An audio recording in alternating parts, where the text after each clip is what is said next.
This is LBC from Global, leading Britain's conversation with James O'Brien. It's 3 minutes after 10. A very good morning indeed to you. It's a funny one, isn't it? Does the dam ever break?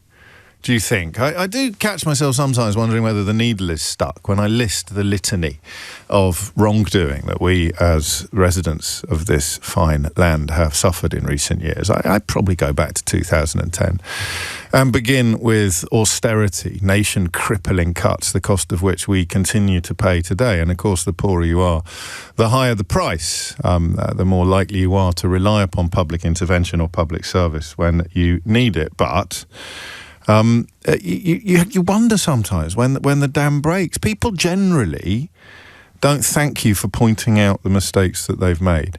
So if I make that little list and start with austerity, I don't know if you remember people genuinely with a straight face claiming that you can't blame the bankers for a global international crisis caused entirely by irresponsible bankers and deregulation of financial markets.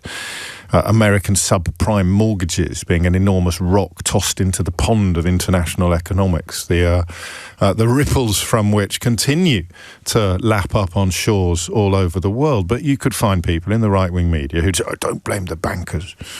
So who should you? Gordon Brown. You should blame Gordon Brown for it, of course, despite the fact that almost everybody outside this country recognises that him and Alistair Darling did more than any other politicians on the planet to steer global economies, or certainly Western economies, out of those unprecedentedly choppy waters. So you start with austerity.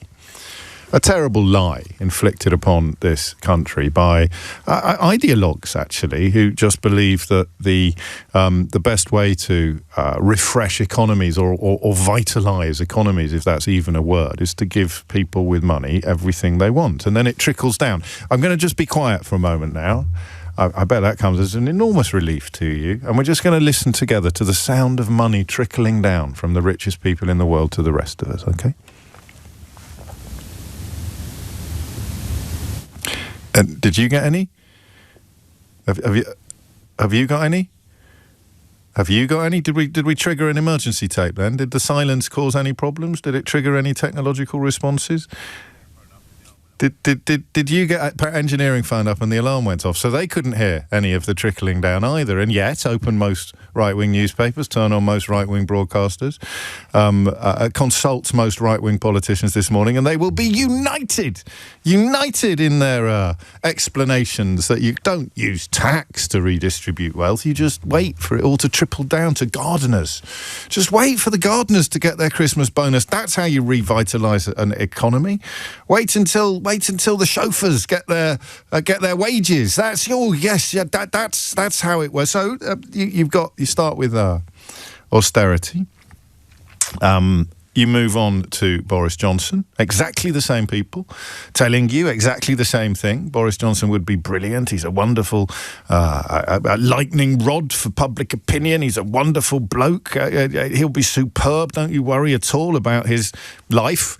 Don't look at his life as a guide, as an indicator of what he might be like as a prime minister. Look over there at something like an unbuilt bridge or an unknown number of children. Just don't look at his life and read. So the same people, exactly the same people.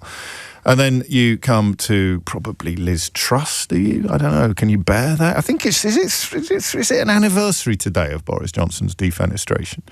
I don't know. Even that was disgraceful. Not that the kind of people in favour of austerity and who described Liz Truss. Luigi's been in touch. He said, I'm not sure anyone thought Liz Truss would be brilliant. And he's even put one of those gnashing teeth emojis next to it. That's how quickly we forget. Luigi, the Daily Mail put it on their front page, how brilliant it was. Same people, of course, who greeted Theresa May's arrival with the front page headline, what was it? The steal of the new Iron Lady. The Daily Mail were adamant it was going to. Finally, they said a true Tory budget. The Daily Telegraph couldn't contain itself. People who still get paid to write economic analysis in the Daily Telegraph ran out of superlatives to describe how brilliant Liz Truss was going to be. The Institute of Economic Affairs that claimed credit for it before the wheels, well, they didn't just fall off, did they? They sort of disappeared mid-journey. They still get paid, still get invited onto radio and television programmes or to write articles for newspapers. It's quite extraordinary. It'd be a bit like inviting Gerald Ratner to conduct master classes on how to run successful businesses, how to build upon inheritance, to create massive success. Look it up. It's like, Google him, all right? So all of that's still there.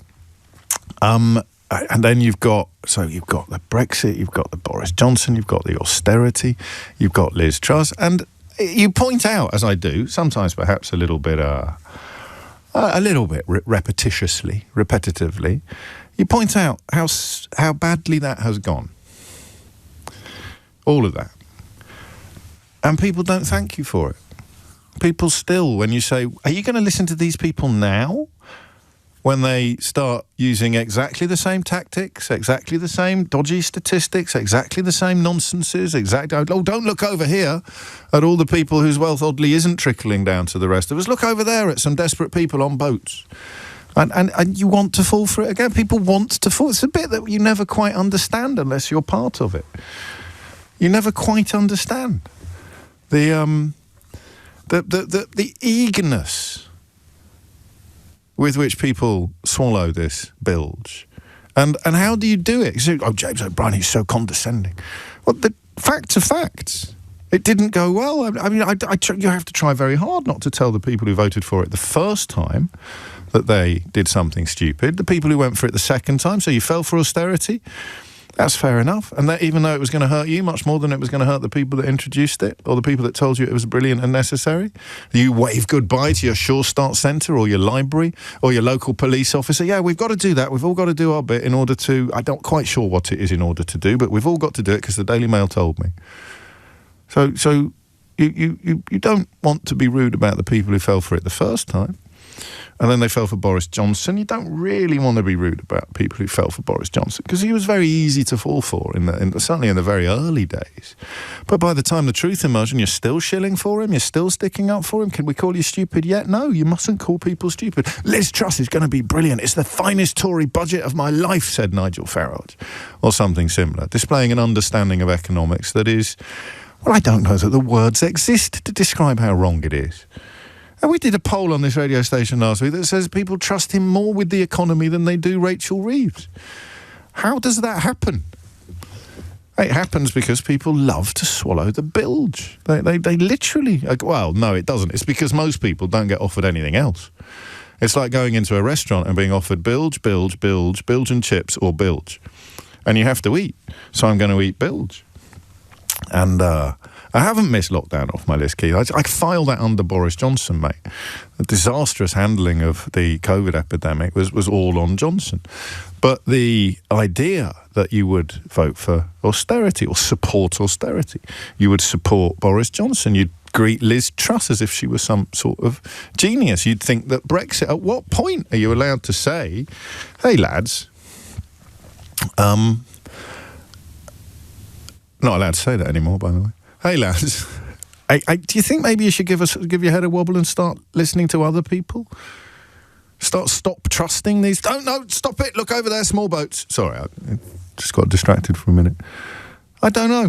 The problem is, of course, that even a stopped clock is right twice a day. I did a sum yesterday, and I did it. I wonder if you noticed, were you listening closely enough to notice that I did it wrong? So I had the number in front of me, and...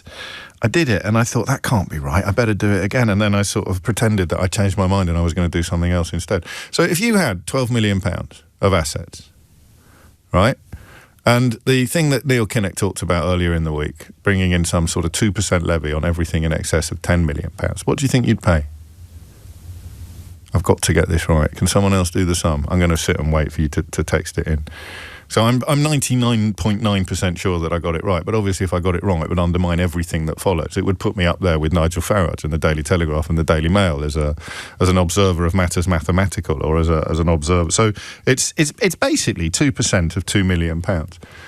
People talking today as if we were about to introduce 4 horsemen of the apocalypse are going to come marching down the M6 to rinse everybody wealthy of every hard-earned penny that they've ever had. It would be 2% of... I know what the answer is. It's theatre, Keith. I'm just building up a little bit of tension. I'm not really. I'm double-checking. £40,000 on a 12 million quid liquid assets. Oh, it's outrageous. I'm going to leave the country. Are you? 40 grand out of 12 million spondulics. Where are you going to go? £40,000. So I don't know whether people even bother. Do you bother? Do they bother doing this? It's outrageous. I'm not over there, small boats. 40,000 on 12 million. So what would it be on, I don't know, 200 million?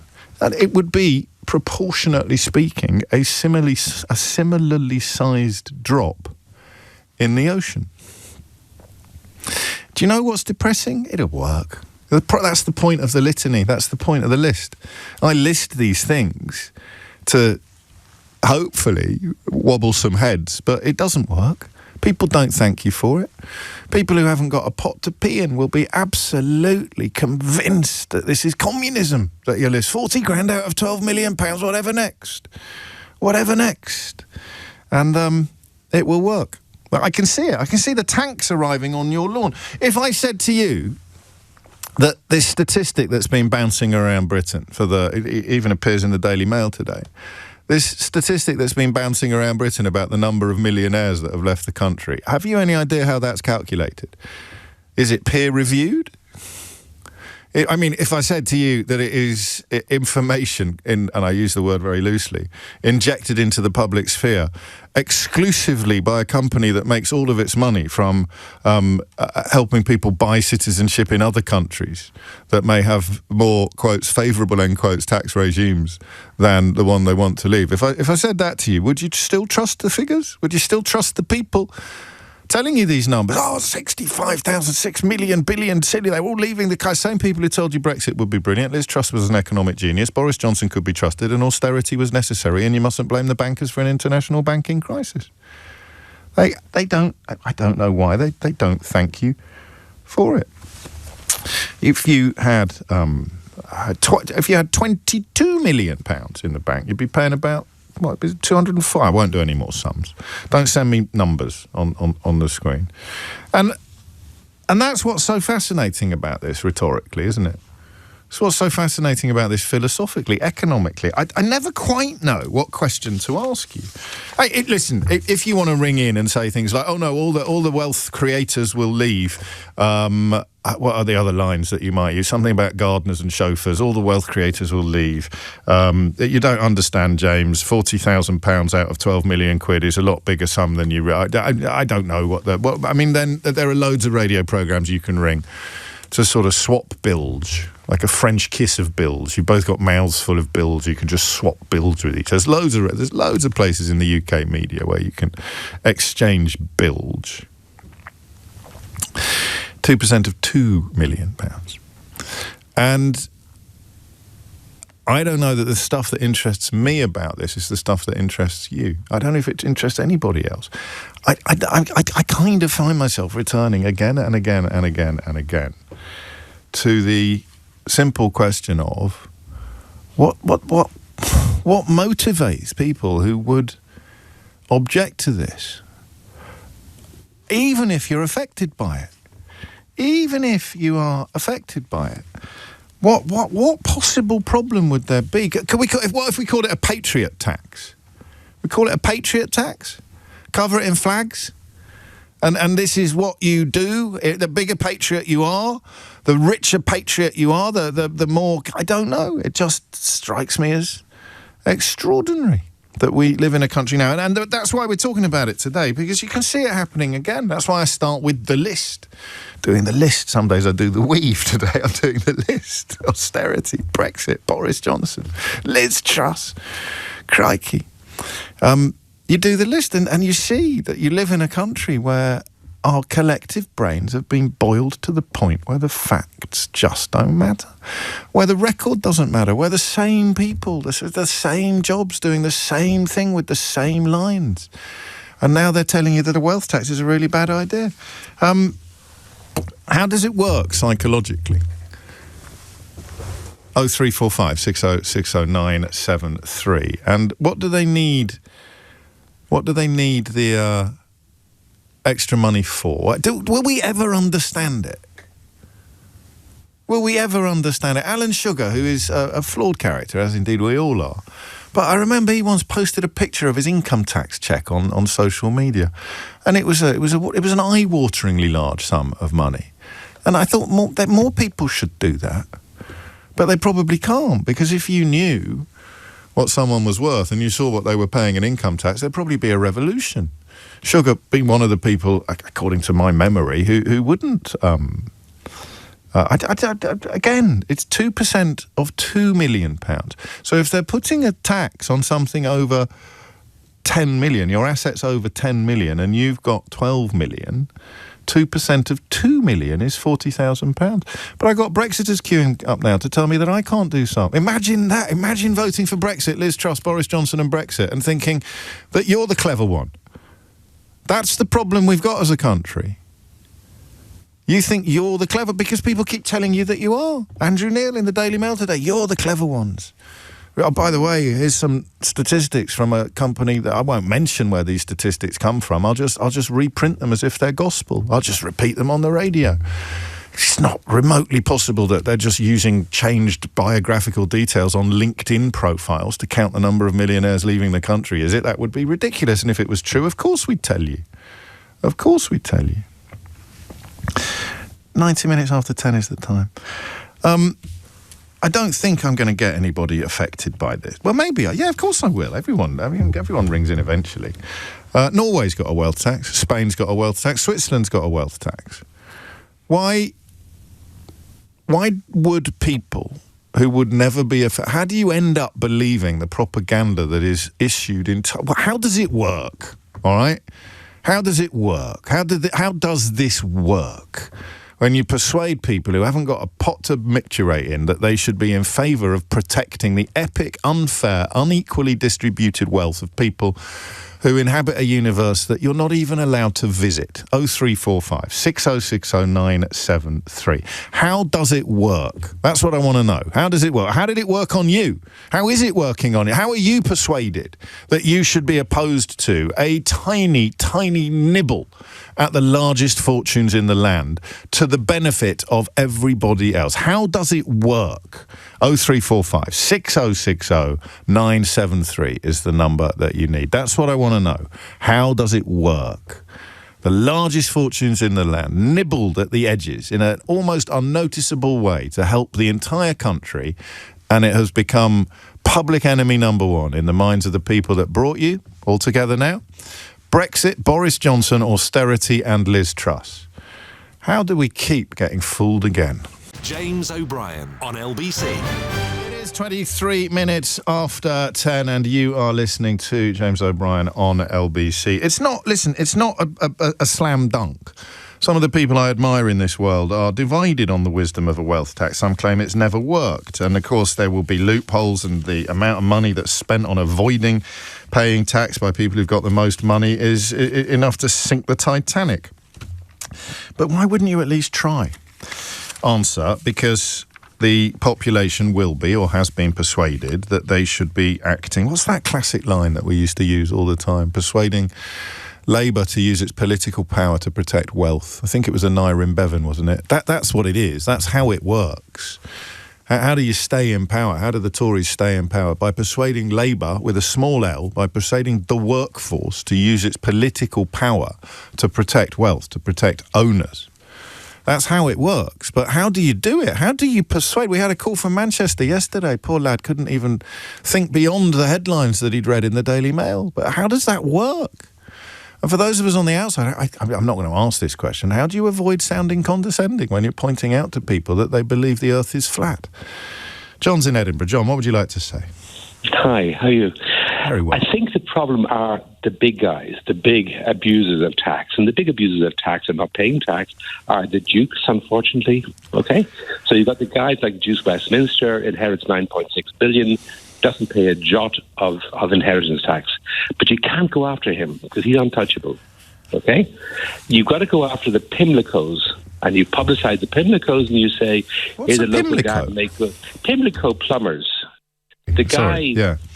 The guy went to Monaco and pays not a jot of tax. Right, we're gonna have to be a little bit careful about making. Okay. But what you mean is that you focus on the self-made and completely ignore the entrenched inequality that's absolutely intrinsic to the survival of British society. God is in one. Yeah. And you sprinkle it with people who come on from Question Time or whatever, and they say things. Paying tax is a bad thing. Paying tax is a bad thing.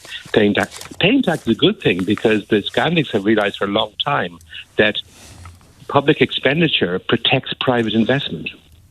So good roads and good surroundings and good infrastructure protect private investment of people who own office blocks. And if you were to focus on people who can trace their fortunes, you know what the last Duke of Westminster said? You probably know this. I've mentioned it a few times on the programme. He was asked for financial advice by some trusting fellow, and he said, my advice to you would be to have an ancestor who was best friends with William the Conqueror. I think that's a beautiful, because of course he wasn't expecting to be the Duke of Westminster when he was growing up, so he didn't get completely conditioned into believing that it's all, all justified and by the grace of God. He kind of recognised the absurdity of it all, even though he then dedicated his life, as you point out, to ring fencing the fortunes for future generations. But that idea, absolutely. So if we went in on that, we'd have to start with the royal family, and then the battle is already lost. All the way. The battle's already lost, isn't it? Yeah, what would 2% of the king's estate look like? A lot. And what's the interest that you get on asset? I mean, you don't really. I mean, property goes up in value, so the 2% wouldn't even be coming out. When I do that little calculation of £12 million with a 10 million threshold, so you'd pay 40 grand a year. You're going to make more than 40 grand a year in interest on that 12 million. Easy.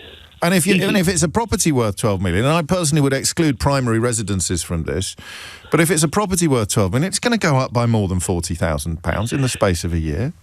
You would expect a return of about 7 or 8% in it if you held on to it for more than 15 years. So you're paying less than half of the well, there's capital gains tax as well, I suppose, but you're not nibbling into the capital or the assets at all.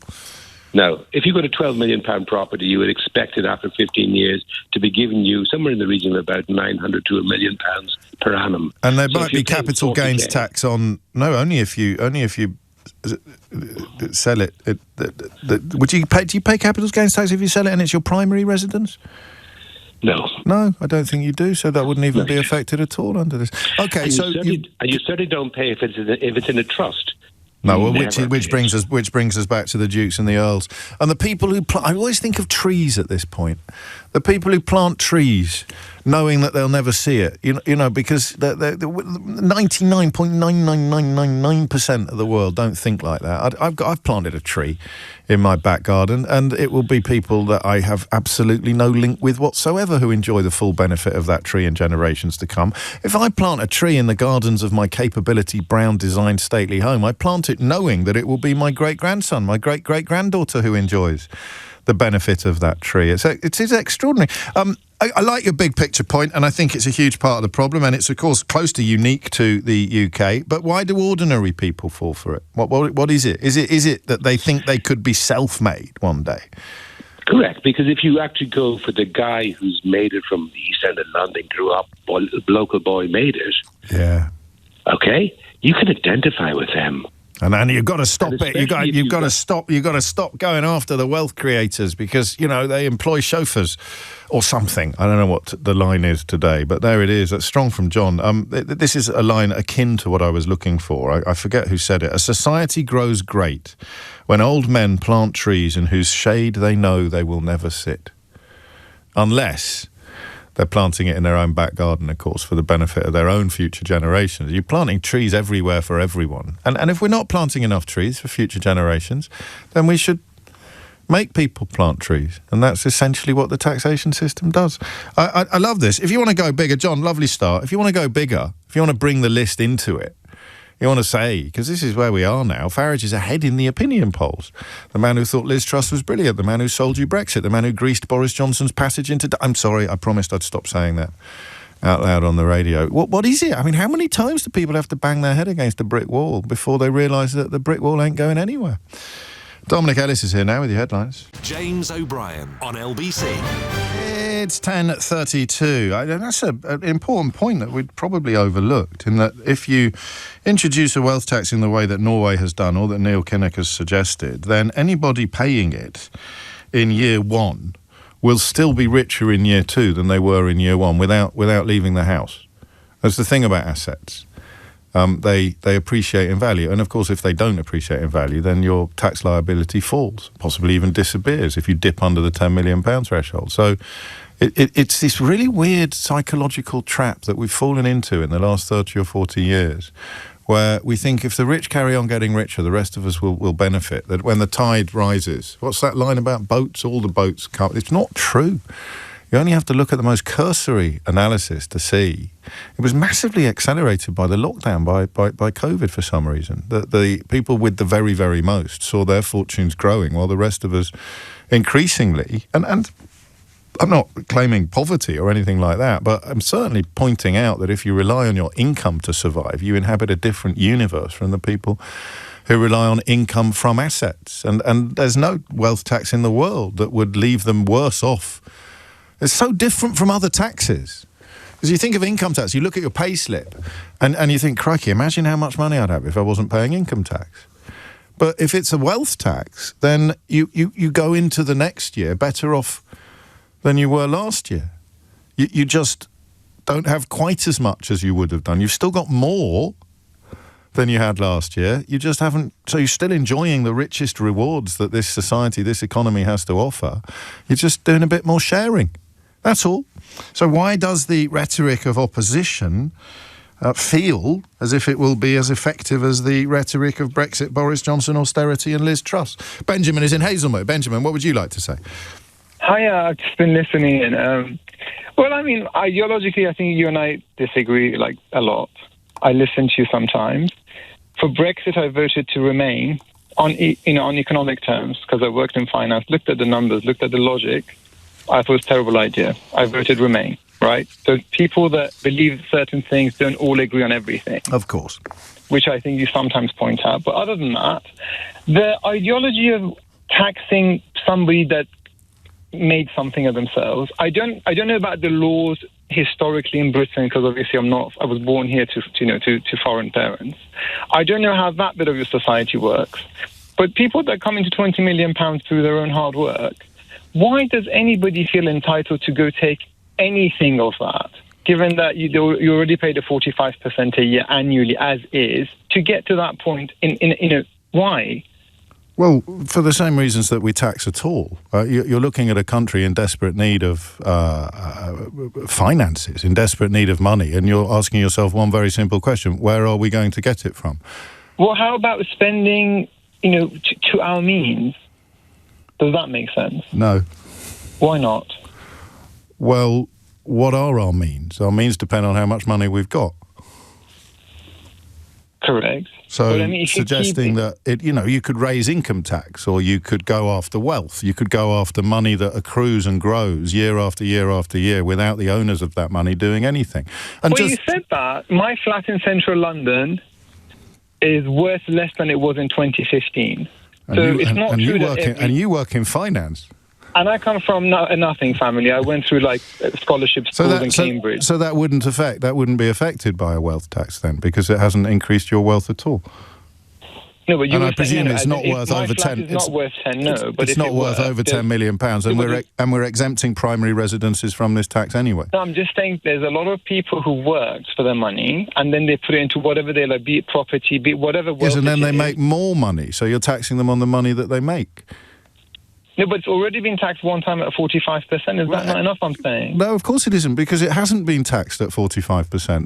The amount of money that your flat goes up by, and I appreciate you're the only person in London who's managed to buy a flat that's gone down in value over the last 10 years. Since Brexit, the flats haven't gone up. You have nothing but sympathy for me for that.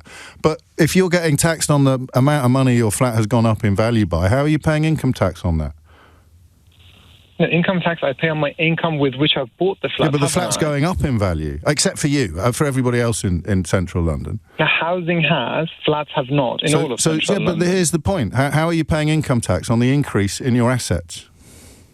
No, I'm not talking about that. Yes, you are. You're saying you're paying it twice. And I'm just, how have you paid income tax on the profits you've made from your assets? No, well, the assets, if you rent them out, you pay taxes on the rental. If you sell them later on, you pay capital gains tax. We're not talking about that. We're asking how you have paid tax on the profits that you've made from your assets. And I just said it to you. Every year I file my taxes and they're rented out, so I pay tax on the rent. You're renting the property out, so it's not even your primary residence. Right, and I'm paying tax on that already one time, aren't I? Yes, you are, but you're not paying tax on the profit you make from the rising value of the property. And if it's not, if it's not gone up in value, then you won't. No, I'm with you on that. I'm just saying. So I don't understand the point that you think. I don't understand the point that you think that you're making. Let's move on. No, go on. No, I understand that, but you don't currently pay any. So, okay, look. While we're at it, explain to me how the Duke of Westminster has been responsible for building his fortune. No, I just told you the historical, because I want. But you can't have a free pass on it. I want you to tell me why the Duke of Westminster shouldn't pay a wealth tax. No, I don't disagree with that necessarily. So I told you ideologically. We're not opposites at everything, but you got to make it work for the better of the country. About like non-doms leaving, I know a few that are thinking about. Yes, we all know a few that are thinking. Do you know any who have left? One family I know went for Dubai already, just because of the inheritance on the money out. The Indians, right? They're like, my money in India has nothing to do with you, and if there's good schooling here, hang on, so it's in Dubai. So see you, then off I go. Well, sayonara. And that saddens me. Well, does it? Yes. Well, I mean, they come to this country, benefit from all it has to offer, from all of the infrastructure that's been built by centuries of taxpayers, and as soon as they're asked to do a little bit more for the benefit of the population, they're off. But let's not get distracted. Why would you, as someone, are you likely ever to be taxed on assets over £10 million? You've got to talk to me in 10 years. I don't know. No. Okay. That's the answer. Actually, you've just provided it without me even getting the question out there. So you're thinking about future much richer you? No, I'm not thinking. What I'm thinking about is you are. You just said that. No, I'm telling you from my heart, right? I said, like, in Brexit, we agreed. I'm saying mentality of British people, if it was to go make something of yours, rather than take something of another. This is what John in Edinburgh said. He said this is how the argument works. You don't talk about the King. You don't talk about the Duke of Westminster. You don't talk about the Earl of Leicester. You don't talk about any of these fortunes that have been around since 1066, because the only way you can possibly ever protect that inequality is by conjuring up people who've just left to go to Dubai or some mythical... what about the American tech fortunes that are like 10 years old? So, well, I think Bill Gates himself has pointed out that if he paid 99% tax, he'd still be a billionaire. What does he lose, Benjamin? He loses 99% of his work. But he's still a billionaire. He's still one of the richest people in the world. Who sets the cap? Well, everybody cares because they're looking at a country that they think needs epic infrastructure investment, and where poverty is endemic. Already have. Pardon? Or better spending of the resources we already have today. Yeah, I mean... Better management, less waste. Yeah, there we go. Better management, less waste. All of those things are interesting, but we've been listening to that mantra for 50 years. Maybe it's time to try something new. We just had 14 years of austerity, mate. We had 14 years of cuts to everything from police numbers right through to filling in potholes and looking after newborn children. So we've done all that. We've tried it all. Do you think it's worked? Do you feel better off now as a citizen of this country? Do you think the infrastructure, the public services, the sense of community, the cohesion is better or worse than it was in 2010? Sadly, yeah, I'm with you on that. We've had 14 years of trying to do what you've just decided, so why not try something new? Can I give you an example? No, you can't. Well, you can, but I just want your help with something else, because I'm glad you began by establishing some common ground that we might have, because psychologically we're clearly very, very different. Sure, but I also come from nothing. That's the thing. Like, it's all I got. Well, yeah. I mean, most people come from nothing, and sadly, most people return to nothing, clogs to clogs, within 3 generations, and that is that's precise the reason why that is a figure of speech. Yeah, but I want to give you an example of something else which bothers me too. Well, it's not that kind of phoning. I want your help in understanding what you think they lose. So, if you introduced a wealth tax on all people with assets over, I think the liquid people will leave. Wait, can you answer a question when I haven't even finished asking it? Yeah. they would still be the richest people in the country. They'd still be the richest people in the world. What do they lose? But maybe you have a better insight into that mindset than I do. What do they lose by helping everybody else out more? The ones that can run away, pack up and run. The ones that can't, we might get a share of theirs. No, but why would you want to run away? That's the bit I don't get. What are they running away from? To lower tax jurisdictions. Yes, but why? Why do they need so much? Why do they need so much? Income tax is 20%. Why do they need so much? Human nature, greed ingrained into the DNA. It's not though, is it? It's not though. You see, and that's the fascinating thing, because it is for some people. And if you recognise under your own logic that these people are essentially the greediest, then surely they should be at the very front of the queue for people who the society in which they become incredibly rich should be demanding recompense from. And what better way to do it than on the benefits of what you've just described as their innate greed than through taxation? Because the massive majority of people in this country are not motivated by greed. I mean, I'm not sure if I agree with that. No, well, I'm pretty clear on why you wouldn't. But trust me, that's the problem. I mean, and as you said yourself, you'd have to come back to me in 10 years and find out how rich I am. And therein lies John Steinbeck's immortal line about there being no such thing as poverty in Dust Bowl era America, just temporarily frustrated millionaires. So you get how it works with some people. How does it work with others? Nigel is in Wandsworth. Nigel, what would you like to say? Hi, Tom. Sorry, James. In your own time, mate. somebody else on my mind always. First, I'd like to propose the name for the wealth tax. I'd like to call it the Crimson Permanent Assurance Act, if that rings any bells. Not really. Monty Python. Okay, go on. I'm going to have to hurry you, John. Nigel. Yeah, that's right. But... Yeah. Okay, so what it's about is pretty much like you mentioned the infrastructure, right? So people and like the investors that we have coming over here, I think there are two types of investors. Ones that come here, create companies here, build them here, and everything like that, and they progress and go forward. I consider them bona fide investors. Yes. But when money comes from abroad and they start buying up our resources with the sole purpose to make money, which is their job. Yes. But then they're raiders. They're investment raiders. So I'm thinking of most obviously of just residential property that nobody actually residences in, and it goes up year after year after year. And how on earth can you rebalance that particular book other than by taxing the asset? I did before, but now you actually reinforced it today. Just in the last conversation, you mentioned 2 or 3 times the word infrastructure, right? Yes. And it's made me think. The percentage, like I pay my taxes, like you pay your taxes, you pay a bit more than me, but then again, you're using more of the country's infrastructure than I am. No, I'm not. You're getting more out of it. No, I'm not. How dare you? Well, I've got 12 light bulbs in my house. How many have you got? 11. But light bulbs aren't infrastructure. I pay my electricity bill, and I bought those bloody light bulbs with my own hard-earned money. But the grid is, and the people that use the grid are using that grid. We pay to the tax paid to that grid. Yeah, but but we've only got one outlet, haven't we? We're both plugged into the same grid. I'm paying more for it than you are. But we have to produce. We have. This is a bad example. You really think so? Yeah. That they don't. That their companies. I pay more electricity bills. My electricity bills are higher than yours are. But that doesn't go back into the infrastructure. It goes to the people that run the energy companies. And if they're not from this country, the money goes out of the country. I think I agree with that bit. But I don't like the idea that I use more infrastructure than you do. I think I use less. Hey, I'm not an expert analogist and everything like that. It's the first thing it shouldn't matter. Well, no, it does matter, because I think that it pound for pound, the people paying the most tax probably do use the infrastructure less. We are, for example, more likely to send our children to private school. They are perhaps more likely to, and this doesn't apply to me, although the private school stuff does. The private health. We're more likely to avail ourselves of private health. We're less likely to rely upon the police if we've got problems, because we might have, local security guards. Or if you move up the ladders of richness, you're going to rely on the state or the public sector hardly at all. You're not going to need benefits.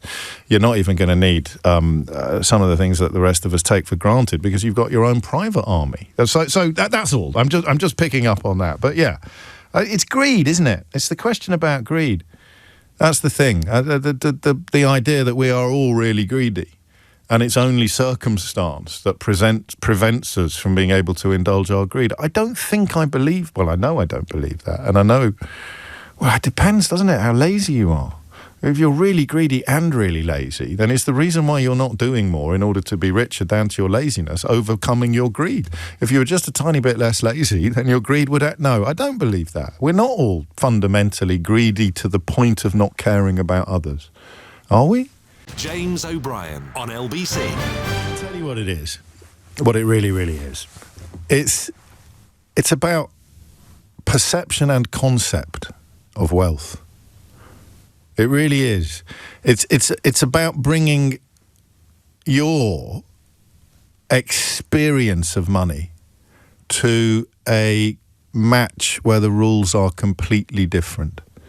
Now, an awful lot of people who think they're opposed to wealth taxes will be genuinely and authentically ignorant. That they truly won't. They'll just spend their entire lives, particularly if they've come up through certain channels in the British media or the British political system, defending the interests of wealth. They may not even realise that's what they've been conditioned to do. It's why they are easily persuaded that the unemployed are awful. They're easily persuaded that poverty is a lifestyle choice. They're easily persuaded that distribution is somehow fair, or you pull yourself up by your bootstraps, or whatever it is, and you've probably got someone on your family tree who suffered because of the realities of life back then, and somehow you think that's relevant to life now, and society has there's no such thing if you're one kind of politician, or it has no response, yada yada yada yada yada, and you bring a little bit of Mr. Micawber into the mix. You live just beyond your means, so wealth is irrelevant to you. Most of us don't even know what it is. Lucky enough to inherit a bit when a parent dies, it's not going to change your life. It's not going to mean that your children can somehow, spread their wings and start a business that doesn't make any money for 5 years. So 12 million, I don't know why we happened on that figure for this wealth tax conversation. If you, and I've just used the HSBC website for this, if you invested 12 million quid today, and remember, you're paying 40 grand a year on that 12 million quid in the wealth tax that the people who brought you Brexit, Boris Johnson, austerity and Liz Truss are trying to persuade you now is an absolutely awful idea. 40 grand you'd get. You'd be expected to pay. If you stuck that 12 million pounds now in a bog standard investment vehicle, then if the market conditions were good, then in 10 years' time, it would almost have doubled to £20.5 million. How many knew that? Did you know that? I'm not being patronising. I didn't know. I kind of knew that, but I'm never going to have £12 million to invest. People are telling... So the figure it would be, in good market conditions, in a bog-standard investment vehicle, with very low risk. So I clicked on very low risk. Then in 10 years' time, you would have... in good market conditions, you'd have... I can do it year by year. God, this is really good. So let's do it for 1 year. A year from now, you would, in good market conditions, have £1.4 million. Intermediate, you'd have made £600,000. And in poor market conditions, you'd have made £500,000. So if you put £12 million now in a bog standard investment vehicle with a specified investment risk level of very low, you would have £500,000 profit. So, beg your pardon, intermediate market conditions, you'd have £600,000 profit. If the market goes really badly, you could lose money, obviously, if your investments could go down, in which case your exposure to the tax diminishes accordingly. So what you're looking at is I don't want to say money for nothing, but that's what it looks like to me. Let's go to 2030. Good market conditions, you'd be on 16 million. You'd have made a profit of 4 million. Worst case scenario, you'd have lost £100,000. We don't speak this language, you and me. But forgive me if you do. We don't speak this language. We have no idea what wealth is, the massive majority of us. When I read you the stories from the newspaper about people who wouldn't be able to buy a new boiler because they spend everything that comes in every month, goes out, I don't know how distant you feel from them on a good day. You think, well, thank God we're not in that position. Thank God we've got a few grand set aside for a rainy day. Imagine having 12 million quid set aside and making a profit of, in intermediate market conditions, making a profit in the next 5 years of £2.3 million,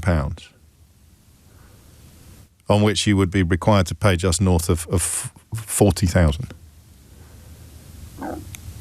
Plus capital gains tax, of course. But, spoiler alert, you're still as rich as Croesus by most of our standards. And I think that's how it works. I think, and I don't know when it happens. It's never happened to me, and at this stage in my life, I don't think it ever will. I've got friends for whom it's happened, where you become wealth management rather than simply income distribution. That's how I'd describe it. Wealth management, as opposed to what shall I do with my income, not what shall I do with my wealth. I've accrued so much income or inherited so much income. I've now got a big chunk of stuff that I need to do stuff with. Wealth management. What percentage of the country do you think is in the business of managing its wealth? How many of us do you think are in the business of managing our wealth rather than distributing our income? And that's why this conversation goes the way it goes. Thank you for helping me get to this position of understanding. It's because we're talking about two completely different universes. The bit I don't get, and perhaps never will, is the bit where you will never be in the business of managing your wealth because you're never going to have any, but you are absolutely on the side of people who do when it comes to trying to make the country a better place by taxing them on their assets, their money trees. Think of it as a money tree in which they have to share 2% of their crops. If it comes up with 100 apples, they have to give 2 to the Treasury under this wealth tax. No, that's outrageous. What about their chauffeurs or something? I'm moving to Dubai. Sam's in pain. Sam, what do you reckon? I reckon we've got a big problem on our hands, James. Go on. What, just you and me or the whole country? No, the whole country. I was telling your producer, I was speaking to a colleague of mine who's worked for the company about 30 years more than me. Yeah. Owns his house, is on a pay rise scheme which started back in the 70s and it just keeps getting bigger. He was adamant that whatever Labour does is going to damage the country, is going to ruin our lives. And then I asked him, I said, what do you reckon the CEO of the company we work for? I was like, do you reckon he would accept our yearly salary as a bonus? And he stopped and he'd done the maths in his head and he froze for a second and he realised just how far he'd been duped. And we got into the conversation about it and he was like, well, on the internet you see this and you see that and you know, and it was the same old story again. It was, you know, be fearful of these guys, they're gonna do this, they're gonna do that. Boats, look at the boats. Yep, exactly. So fortunately for us, we've got one on side, James. Well, I like the way you approached it as well. You approached it probably in a slightly kinder fashion than I sometimes manage on the radio, because you know this lad and you know he's all right. You know he's a good egg and he's somehow fallen for it. The best one I've used sometimes is when the CEO takes him into the car park, shows him his new Lamborghini and says, you see that? To your mate, he says, one day if you work really, really hard, I'll have another one. Exactly. Why don't people see it? I mean, do we sound naive? Do we sound idealistic? You touched on it a little while ago. It is purely greed. Some people have more money than they could spend in their own lifetimes and probably for generations to come. But unfortunately, you know, we're so preoccupied by so much in the world nowadays that we don't really see the wood for the trees. I'm a tiny bit more generous than you on this context, because if it's all you've ever known, It's not somehow greed, I don't think. None of us want to give up what we've got or what... No, I can't keep it up, because you've just got that wedge, haven't you, that's just that money tree. You've got an orchard of money trees in your back garden, and you're terrified about one of them getting chopped down, even though the crops being produced by the others would soon replace what you lose with the... I'd still have more if I kept the other tree. I want all the trees. Keep fighting a good fight, Sam. Go on. Sorry, your previous callers touched on a bit about family leaving for Dubai. These are the kind of people that have believed the lies and, would believe all kinds of, lies about Arabs and Muslims and stuff, but to save a bit of their money, they'd fly over there in a heartbeat. So it's just, again, like I say, it shows that it's just pure greed. It's nothing, they'll go against all of their own moral compasses or whatever the case is, and they'd still move to Dubai just to save money. Just to save money, just to keep all the trees, rather than just... I mean, maybe I think we've been battling with this for generations, haven't we? And it's a pitch onto which Karl Marx once stepped. It goes back to the medieval... It goes back way beyond that. It goes back to the myth of King Midas. All of this is endemic to the human condition, and maybe that is all it boils down to. It doesn't actually matter how much money you've got. It matters how you think you'd behave if you had it all. And would you be in favour of sharing more? Or would you be in favour of moving heaven and earth, raising your own private army, invading other countries, and knocking your neighbour over the head in order to get more and to keep what you've got? There's another conversation here, we'll have it another day, about the sheer, obvious wisdom of a wealth tax if it could be properly implemented. James O'Brien on LBC. It's 4 minutes after 11. Complete change of pace in just a moment. But I don't know whether this is relevant or not. I was trying to think. It's personality types we were talking about in the last hour. I do enjoy those conversations. I'm trying to unravel the nature of human difference, because there's not really much to the idea of the human condition, is there? It sort of conveys the notion that we'd all behave more or less identically in the same situation. But how much thought have you given to Nick in Manchester in the last few days? We spoke to him last Wednesday and then checked in on him yesterday. And he has described for us, I think in the most helpful terms yet, that the nature of a sugar addiction, of simply knowing that what you are doing is bad or pointless, but you can't help it. Do you think you can have that with money? When we talk about the wealth tax, people either are addicted, even if they haven't got much. So you've got a mate, right, who, when the restaurant bill comes, you've got a mate who'll go over it with a fine tooth comb, say, well, I didn't actually have any bread, so I don't think I should be paying the cover. I don't know why I'm doing a funny voice, that's not fair. But more likely to be like, well, I didn't have any bread, I don't know why I should be paying the cover charge. And I used to ask you about this sometimes. It's when they leave the restaurant, the ones that have actually ended up paying less than they should have done for what they had, because we've all split the bill equally and they drank more or they ate more. Do they know what they've done? Do they high-five each other on the way home, if it's a couple? So there's four of you out for dinner, and one couple has 40 quid's worth of scran and the other has 60 quid's worth, and the bill comes, and if it's the one who had 40 quid's worth saying, let's just split it down the middle, it makes life easier, it's a very different proposition, isn't it, from when the one who had 60 quid's worth of food says to the one with 40 quid's worth, let's just split it down the middle. But are they winning in their own minds? If you go away a bit aggrieved, you think that was a bit cheeky, but I didn't want to make a fuss, we should probably have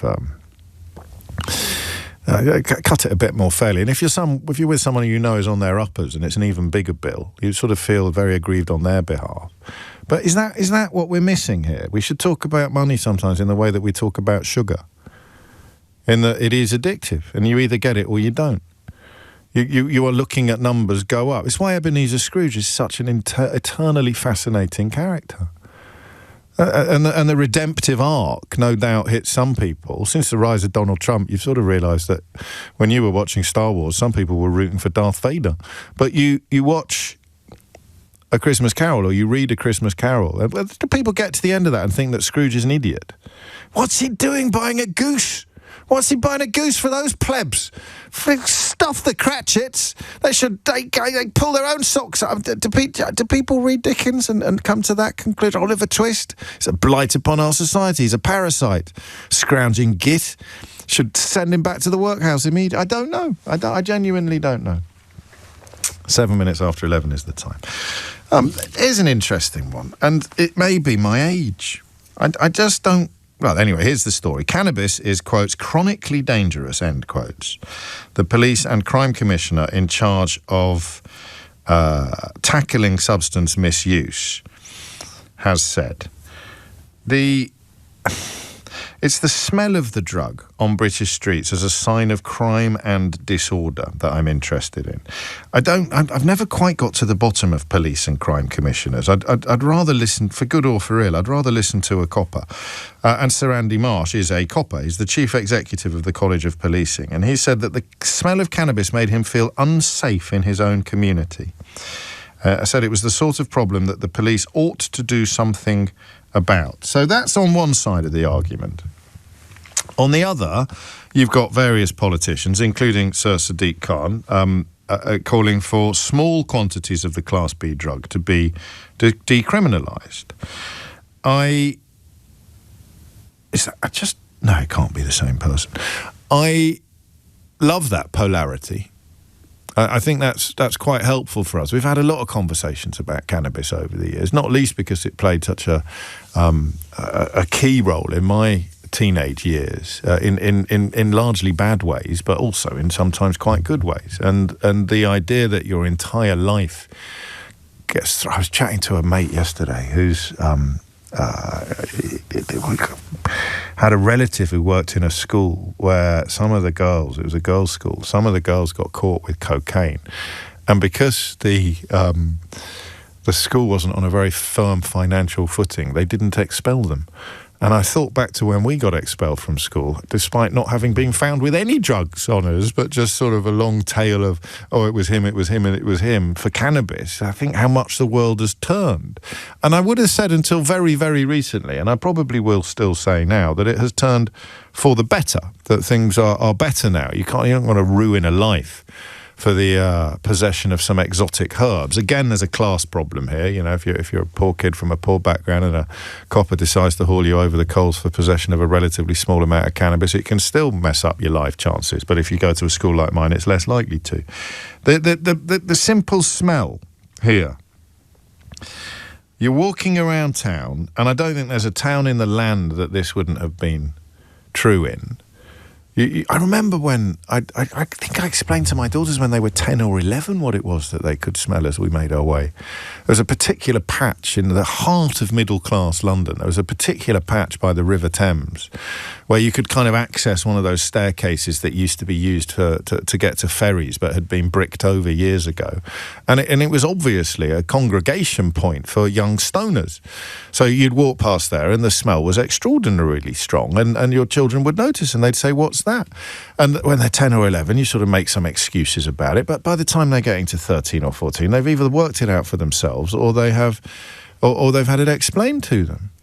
And it's everywhere. You walk through central London. I walk through Piccadilly Circus most mornings. Not the mornings, but when I leave the show, when I make my way home in the afternoon or the evening, the smell of cannabis is ubiquitous, I would say now. I like that word. Would you agree? It's absolutely everywhere. And here you've got a wonderful polarity between politicians or police officers saying, yeah, exactly, so we should chill a bit, and politicians or police officers saying it's absolutely shocking. The police should be getting involved in people smoking cannabis in public. I don't like the smell. Particularly of skunk. It's an unpleasant smell. It's got its name for a reason. But I don't have a straight answer to this question. Do I pronounce ubiquitous incorrectly? How do you pronounce it? Is it ubiquitous? It's Ules all over again, isn't it? Is it Ules or Ules? I've got some news on that for you. Well, no, not actually on Ules, but on something attendant to it. It's something we all have a relationship with, but we haven't probably stopped to examine it. That's what I want you to do now. I want you to stop and examine your relationship with the smell of cannabis. Okay? I've got to be careful of these silences. I genuinely did set an alarm off just after the 10 o'clock. And if you do stop and examine your relationship with the smell of cannabis in a public place, not the use of it as such, and the conversations that we have had and will have about mental impacts and the rest of it. But your relationship with the smell of it when you are not smoking it, okay? So you're in a pub garden. You are walking through Piccadilly Circus. You're not on a bus, because you're not even supposed to smoke tobacco on a bus, so that doesn't quite... So where you are not even minding your own business. You are walking around and you notice the smell of it. Just have a think about your relationship with that smell and that moment for me. Because it seems to me that these two responses pretty much they are the two goalposts between which we will all sit. At one extreme, you are thinking like this character in Avon this character in Dorset. I can't believe I can smell cannabis. The police should arrest those miscreants immediately. 03456060973. And then at the other extreme, you probably don't notice it anymore. And if you do, you think, isn't it ridiculous? Isn't it ridiculous that you can still get your collar felt for this? But there are the two positions. On the one hand, the police should be pulling over people who are creating this smell. And on the other hand, this is absolutely ridiculous.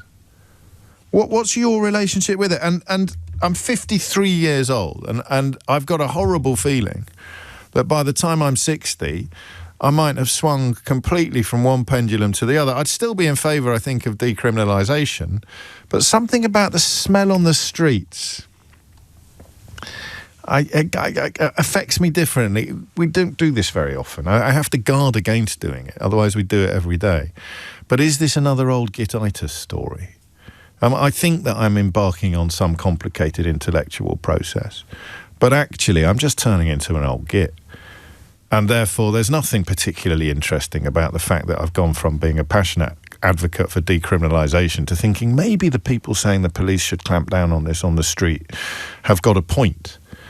I honestly don't know whether or not it's another case of old gititis, or whether you have just done what I asked you to do there, examined your relationship with that smell and concluded that, yeah, do you know what? I don't have a particular problem with it per se, but the ubiquity of it, the way that it's everywhere now, bothers me enough that I think perhaps the police should get involved.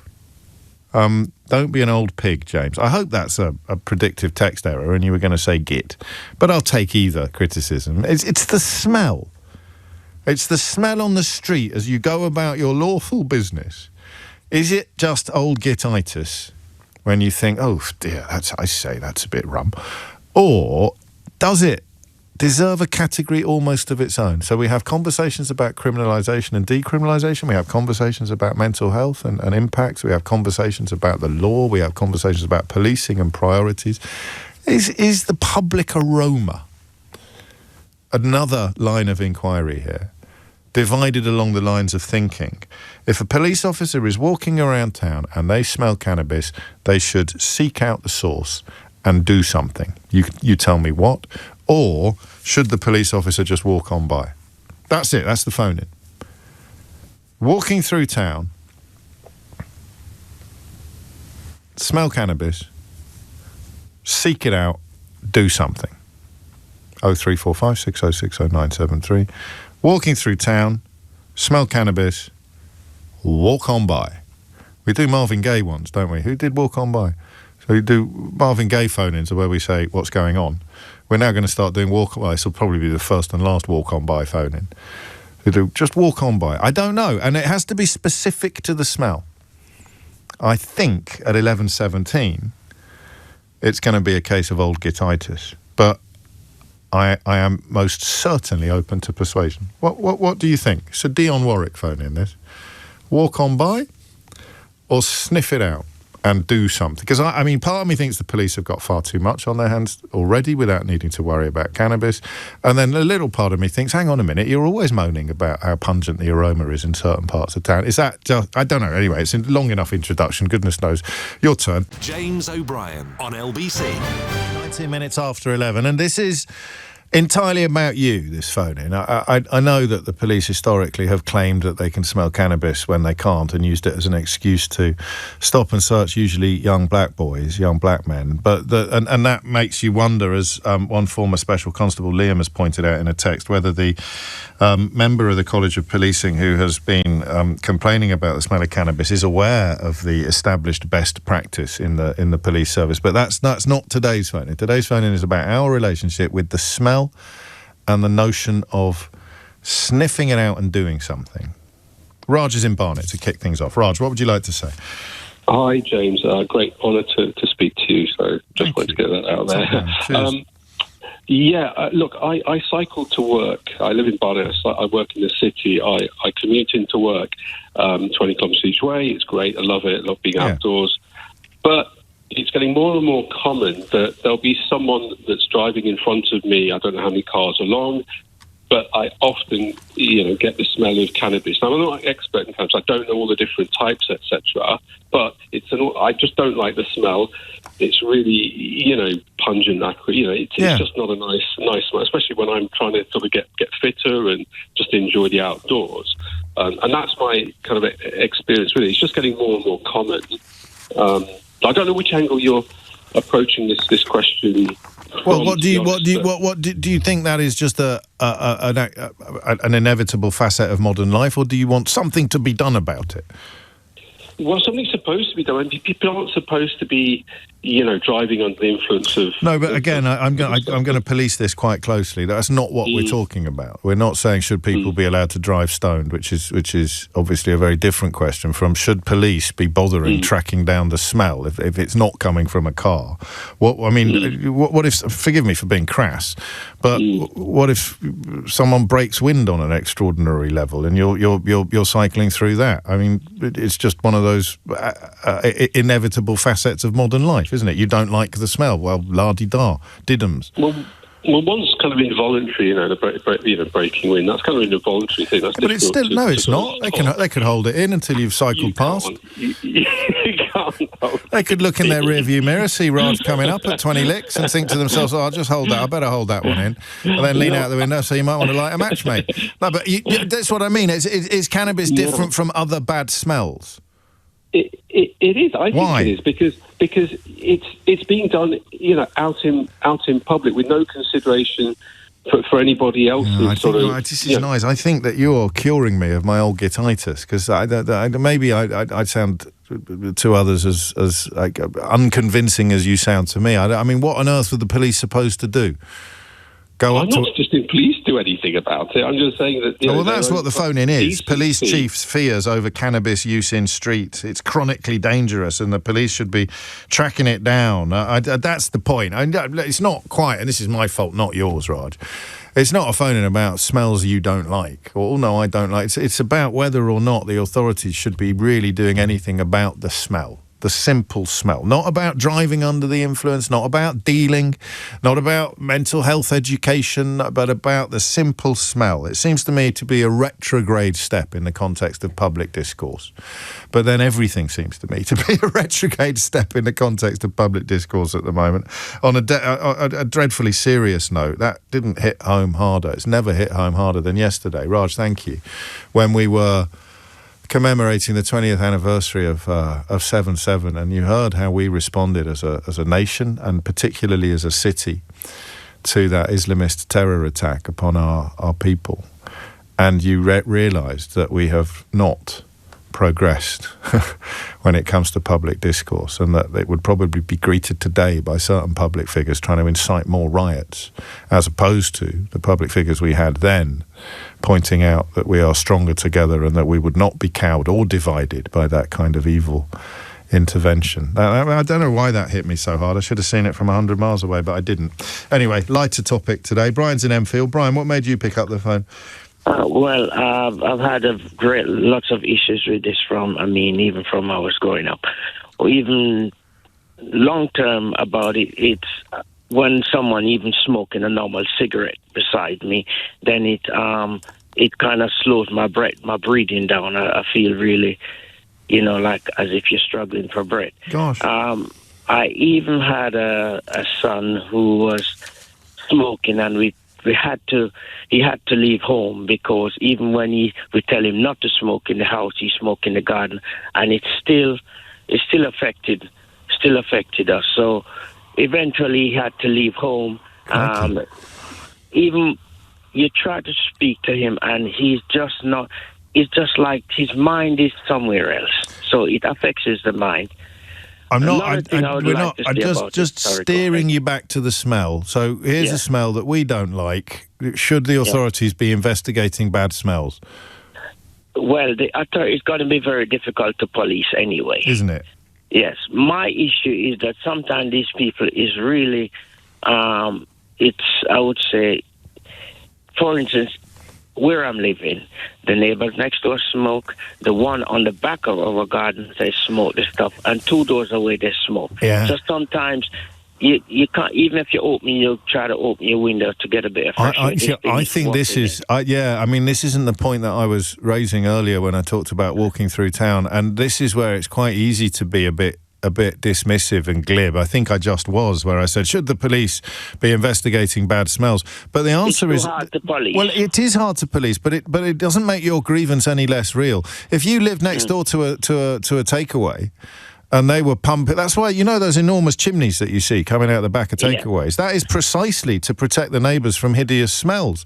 What you've just described, 3 people pumping skunk into your back garden every evening, I don't know for sure, but I suspect that is probably as unpleasant, if not worse, than having a takeaway next door without one of those massive chimneys, making sure that the smells are taken up into the atmosphere and dispersed more effectively. So there is, that's odd though, because that's like any smell. You wouldn't want to live next door to a sewer, or you wouldn't want to live on top of, I don't know, I can't think of anything else that smells awful, but that a rubbish dump, would you? All of these things you'd expect to be protected from, but no one protects you from this. That's right. Here's something that happens, because I've grown up with these guys with smokes and all that kind of thing, and I try to keep away from him.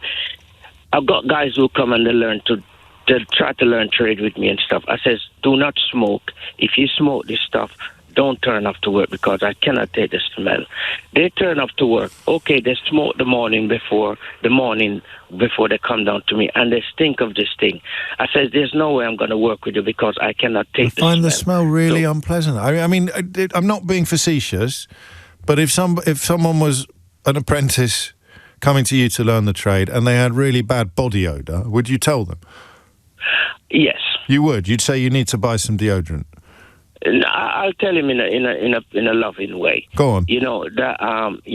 Pretend it's me. Only me alone, because when we go into a house, we've got the clients. I think you're right. I think you're right. I think you've really opened up dimensions to this conversation that I wasn't previously acknowledging. Can I ask you to tell me in a loving way that I need to wear deodorant? Well, if we're working together and you turn up one day and I says, say for instance, your name was James. Yeah. I said, James. Yes. I know you have to catch the bus to go home or something like that. And at the end of the day, we you got to put a bit of deodorant on because it's not only me. I prefer if I tell you in love than somebody else just to look at you a bit funny and skinning up their nose, then you're going to say, what is this guy's problem? But if I said to you, no, me and you, we work together, whatever. I'm just trying to tell you something that somebody else will see and may not say something to you outright, but deep down they have an issue with it. So at least he knows. Anyway, now another thing about this smoking stuff. I mean, back home I know the guys, they not only smoke it, but they make tea. Why don't they make tea with it and drink it? There you Instead of smoking that is, I mean, that's a brilliant contribution on about 8 different levels, Brian. In that we're not having a conversation about its effects or whether you should be doing it. We're having a conversation about the really unpleasant smell. So you can move effortlessly, can't you, from saying, should the police be investigating bad smells, to which I think the immediate response would be, don't be ridiculous, to pointing out that if you live next door to a fast food outlet, they are legally required to make sure that the smell doesn't impact too heavily upon their neighbours, to pointing out that if you work with someone who had a major body odour problem and you were customer-facing, you were going into houses, you'd probably point that out, to recognising how horrible it must be. And it is, if you're lucky enough not to have encountered this yourself, It is horrible. It's called skunk for a reason. It smells like the skunks, the glands of skunks, I think. And if you're in your own garden, it only takes one person next door. It can. I don't want to sound utterly middle class, but it can spoil your barbecue. But should the police be doing anything about it? I don't know, actually. Dominic Ellis is here with your headlines. James O'Brien on LBC. 32 minutes after 11. I don't think barbecues are particularly middle class, but some people apparently object to the aroma of barbecues. You wouldn't expect the police to be called over that, but barbecues are not illegal. Don't at me to tell me that they are in parks. That's the fascinating element of this conversation. We were right to plant those goalposts where we did, but the goal mouth is arguably even wider than we realised. So on one hand, you've got people who sound like busybodies, whether they're coppers or commissioners, saying the smell of cannabis is a sign of crime and disorder and something must be done. On the other hand, you've got politicians saying it's ridiculous that it's still criminalised. Can't we all just get over it and grow up? And then somewhere in between the two, you've got people like Brian, who is perfectly comfortable with people making tea, or I imagine with the less pungent strains that were around years ago. But actually something about modern cannabis and the smell activates our inner, well, I was going to say git, our inner old git. But Brian didn't sound anything like an old git. He sounded very much like somebody who is both thoughtful and aggrieved. But is that a point at which the authorities should get involved? I mean, goodness knows we talk enough about what the police can and cannot do. And it is almost always through no fault of their own that they can't do some of the things that we would quite like them to do. That sort of performative ignorance that is popular in some corners of the British media when it comes to the police. They're not solving murders because they're too busy twerking at Carnival. I don't know why. Or rather, I don't know how stupid you have to be to believe that, but you can be not very stupid at all and recognise that it's quite a good way to make a living. But every police officer you speak to would rather be doing the stuff that they join the police force to do than some of the stuff that they are required to do, particularly post-cuts, post-austerity. Would they really want to be marching up to everybody in the street smoking and saying, I don't know, it's a funny one, and it's about your relationship with the smell. I don't think I'm suffering from old gititis because some of the pictures that are painted actually deserve sympathy. No Hostages possibly disagrees. Middle-class old gits are scared of everything, James. They're scared of teenagers. Well, I'm not. They're scared of foreigners. Well, I'm not. And they're scared of the smell of cannabis. Well, I'm not. But it doesn't mean I like it. The reason why? They associate all of these things with criminality. And the worst part is that old gits are under the impression that the government, courts and police exist to make them feel better. It's an unfortunately common problem, but no less ridiculous because of that. OK, how relevant is my fast food chimney? There's something that I hope you tuned in at that moment to catch. I love that idea sometimes of you turning on your radio and the first thing that you hear come out of the radio makes absolutely no sense whatsoever. I could have said, how big is my fast food chimney? But that wouldn't have actually been intellectually consistent with what went before. How relevant is my fast food chimney to this conversation? At what point do you call the environmental health? That probably doesn't exist anymore, does it, after austerity? But at what point would you call the environmental health because a neighbour was creating a stench? Would you be able to walk through a town centre with a bucket full of human waste? Or would you be pulled to one side and told to get rid of it sharpish because it is upsetting the natives? It is disturbing the peace. Is the smell of skunk that bad? I do not know. I think it might be. Lucy is in Oxford. Lucy, what would you like to say?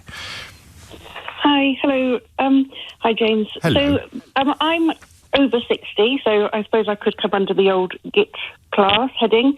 It's a state of mind. It's a state of mind, Lucy, not a chronological milestone. Right, okay. Well, then I don't think I am. Nor do I. Because my son moved to The Hague 5 years ago. Yes. And I've been visiting him regularly. And I think the first time that I was smelling, the dope out there. It's like, oh my God, we're in a rough area, and I had my daughter with me with her baby, and we're like, oh, let's move along, Yes. But it's all it's obviously legal out there, Yes. and you just suddenly over time you realise, well, no, it isn't associated with druggies or bad behaviour. It is it's associated probably with relaxing or people sort of, not doing anything awful. And I think over the time now I've become to not enjoy it, but accept it. It doesn't do anything to me anymore. It doesn't offend me or bring any sort of bad feelings to me. It's just, we're in The Hague.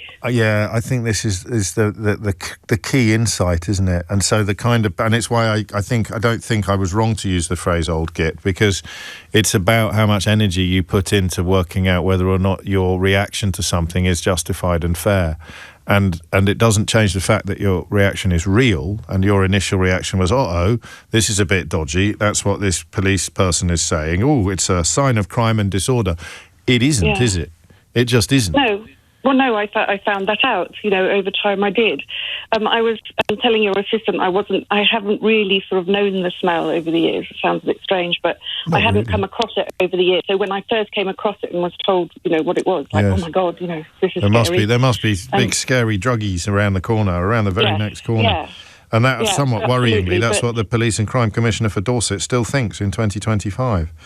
Yeah, and I suppose the fact that it is legalised over there and it's sort of, isn't associated with crime in any way, it's associated with, relaxation or whatever, I don't know. But well, I mean, I think you probably know as much as some of the people who are calling for police to start investigating noxious smells and unpleasant smells.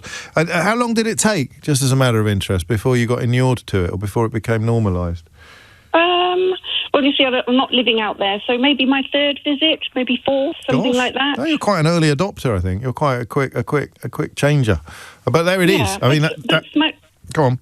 Yeah, you react to smells because of the association, don't you? So as soon as your association changes, I do. Yes. Anyway, well, your triggers. Chris points out we're talking about triggers. Yes, we are. You were triggered and you worked on it, and now you no longer are. I mean, I don't know whether you'd feel the same way if it was your back garden that was enveloped in this aroma on a regular basis, but I don't. Yeah, I think the old git response is to say, this is a horrible smell, something must be done. And the normal, less old git response is Lucy's, which is to go, well, this is now quite normal. And therefore I have to get used to it. But the pungency plays a part in the experiences of people who've got problems with their neighbours. But that could be anything else. It's just more common than other problematic aromas. I told you that I would share a story about... No, it's not actually you, Les, whatever you want to call it, Les. It's about low-traffic neighbourhoods. Again, it's a lonely world, isn't it? It's a lonely business, ours. Actually looking at the facts of things that are used to whip up incredibly powerful and strong feelings. Do you remember when everyone was furious about low-traffic neighbourhoods? Can you remember why? No? Or what was the other one? What were they called? One-stop villages or something like that. This went absolutely bonkers during the COVID lockdowns. 15-minute villages, was it? 15-minute villages or something like that?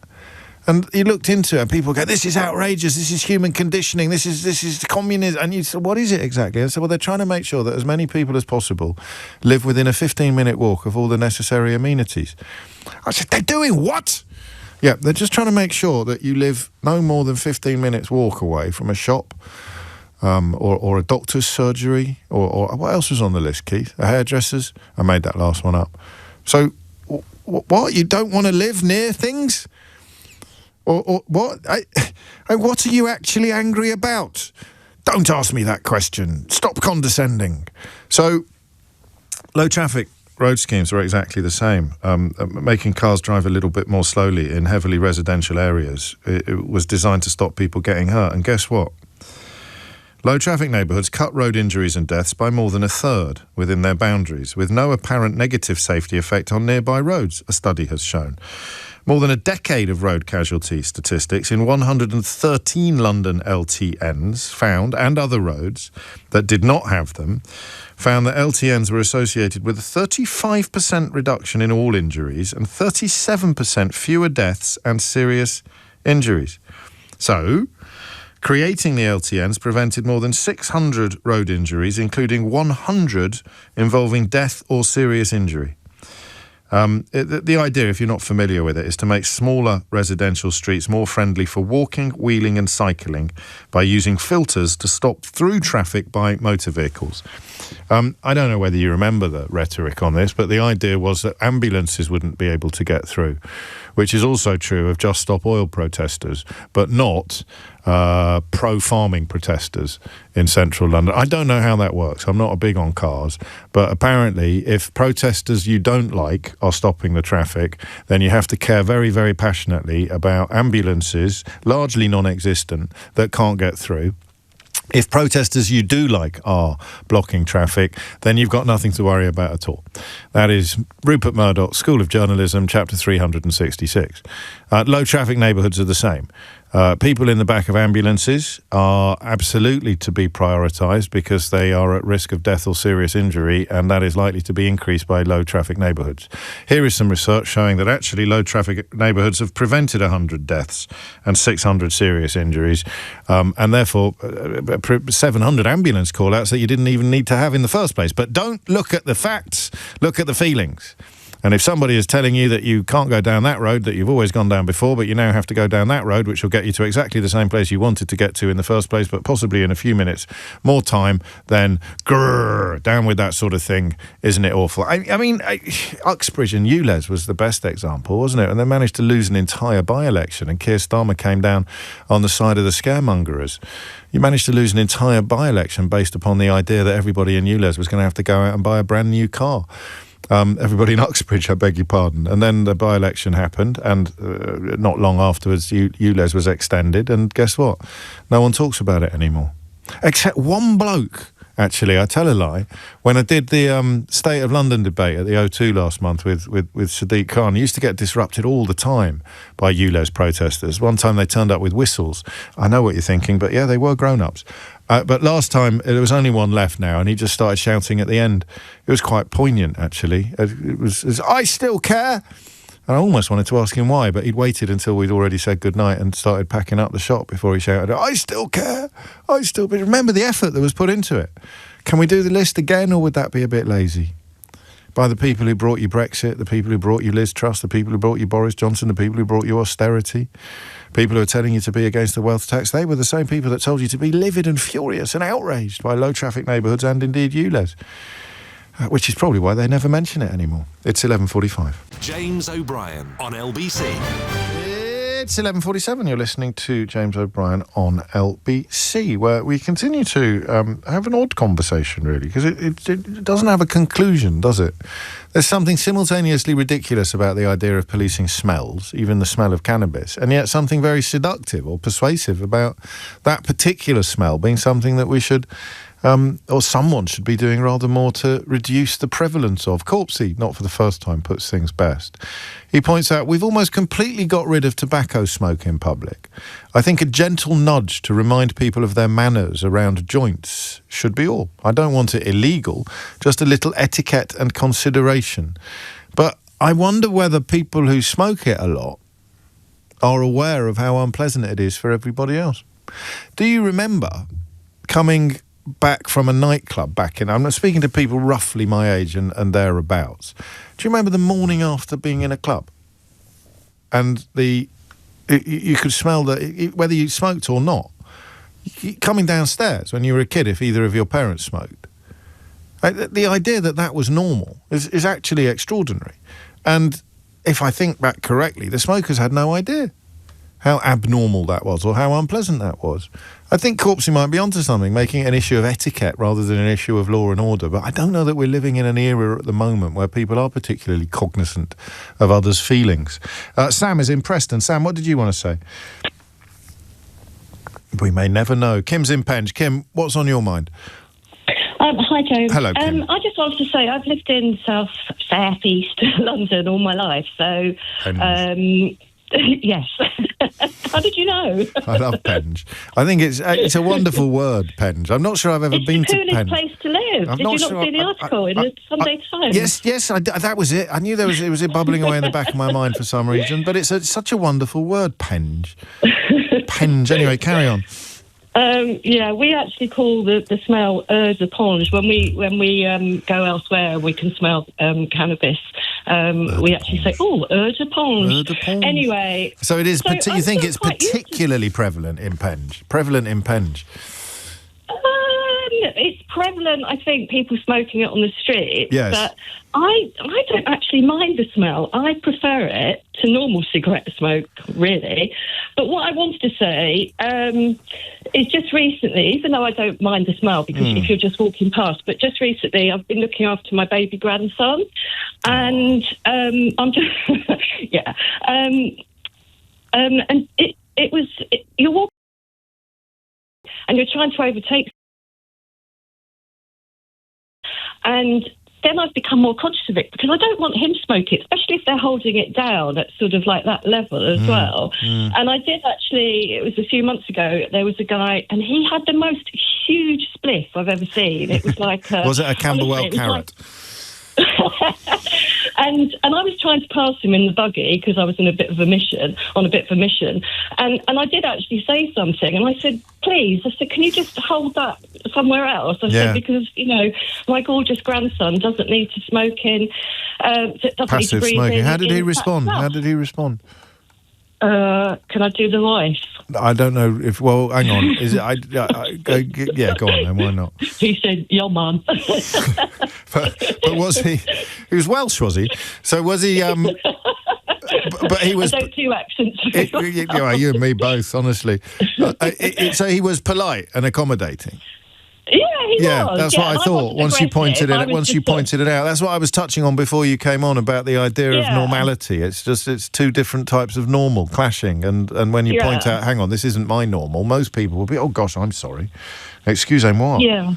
They might. Yeah. But as for the police, I just think, well, I just think it's just not going to happen, is it? Really? You sound a bit like the lady. They haven't got time. They haven't got time to be sort of chasing after people that are killing people and stealing, let alone going after bad smells. They'd be very busy. They'd be very, very, very busy. And I can't imagine many. I mean, this chief constable notwithstanding, or rather the chief executive of the College of Policing, former chief constable notwithstanding, I can't imagine the average copper is thinking, oh yeah, that's what I'd love to spend my day doing.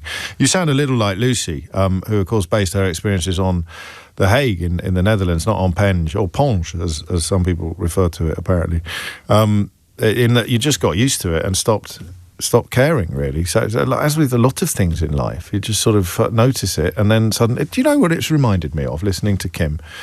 It's reminded me of when you move under a flight path. And you move under don't laugh. You've got to stay with me on these little flights of fancy. When you move to an area where you're on a flight path, you wake up in the morning, especially if you're woken up quite early by an aeroplane, you think you've made the worst mistake of your life. It happened to us when we first moved to Chiswick, which isn't even that near Heathrow, but it was a hell of a lot nearer than anywhere else I'd ever lived. I woke up I turned to Mrs. O'Brien, I said, we've made a terrible mistake, listen to that. But she grew up near Twickenham, so she had got used to it previously. Now I barely notice it. We've moved closer to Heathrow since we lived in that house, and now I barely notice it at all. So it is perhaps just one of those things. I don't know whether I'd fit. Yeah, maybe if I lived next door to a drugs gang. I don't know if I'd feel exactly the same if it was wafting. And I lived in a small flat and it was wafting through all the time. I'd probably be a little less amenable. But normality, two different normals clashing. 11:53 is the time. Thank you, Kim. Let's give Sam in Preston another go. Sam, what did you want to say? Hey James, I do apologise. I'm just going to hold. Well, my phone line's holding up, I think, at the moment. But good man. So I actually like the smell. I enjoy the smell of cannabis. I'm not going to lie, but I do think it shouldn't be in public. So but who should be in charge of that, though? And what on earth would it look like? Well, I mean, you do get wardens and things like that, don't you? Still in the UK, I know there's like one in Grimsby that's after cyclists and things at the moment. But maybe it should be enforced by come on, lads, move along. Not here, something like that. Yeah. that's back to the idea of it being good manners, isn't it? Yeah, well, it needs to be like more of like an on the spot fine. It shouldn't be criminalised. Like, it should, it should be a warning, on the spot fine, something like that, and then smell. It's just a smell. So it's not. We're not. Yeah. If it didn't smell, you wouldn't be saying this. So it's not the actual consumption of the drug that is the problem. No, it's the smell. I mean, if I were going to go full Daily Mail on you, I'd say, where will it end? Some people don't like the smell of fish and chips, so we're going to start giving them on the spot. I mean, I do remember about 10 years ago when they started knocking out fines for people dropping litter, and it sounded a bit stupid. But on the other hand, how do you ever get rid of all the litter unless people use a bit of stick, not just carrot? But you wouldn't go after any other smell. In our normal life, Sam, you and I, as we go about our business, there is no other smell we can create that would invite the attention of the authorities, is there? All I can think of. I mean, but it's still a drug, isn't it? End of the day. Yeah. And you think, do you really want that round the public that don't want it? Do you want it round kids? Do you want it round, And that depends on whether or not for you it conveys a sense of crime and disorder. And it is still a Class B drug, so it does, in at least one very obvious sense, it does still convey a sense of crime and disorder. But to the massive majority of people now, it doesn't. No, well, that's it. I mean, looking at the Netherlands, obviously that's been brought up. I mean, I was there last week, and it's still illegal to smoke it in public. So it's perfectly legal to purchase it in a coffee shop. It's perfectly legal to smoke it in a coffee shop. Yeah, or it's perfectly legal to smoke it at home, but it's illegal to smoke it on the street or out in public. And that's probably the answer, isn't it? Yeah, that might be the way forward. Were you in the Netherlands for business or pleasure? I was there for a 4-day festival, so definitely pleasure. Oh, fantastic. And no, that's the point. I mean, on almost every subject we do on this radio programme, I'm struck by the way we know so little about what goes on in other countries. It was the wealth tax in the last hour.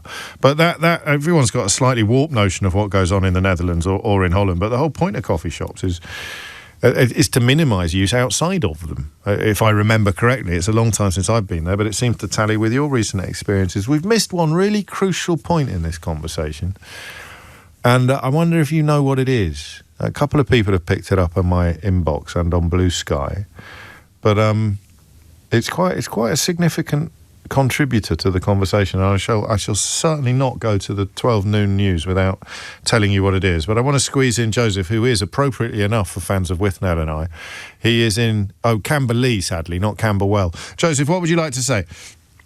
Hi, James. I just wanted to say that I find the discussion about policing, the smell of it, a little bit unproductive. Yes. Well, don't worry, it's nearly over. Yeah, bad radio.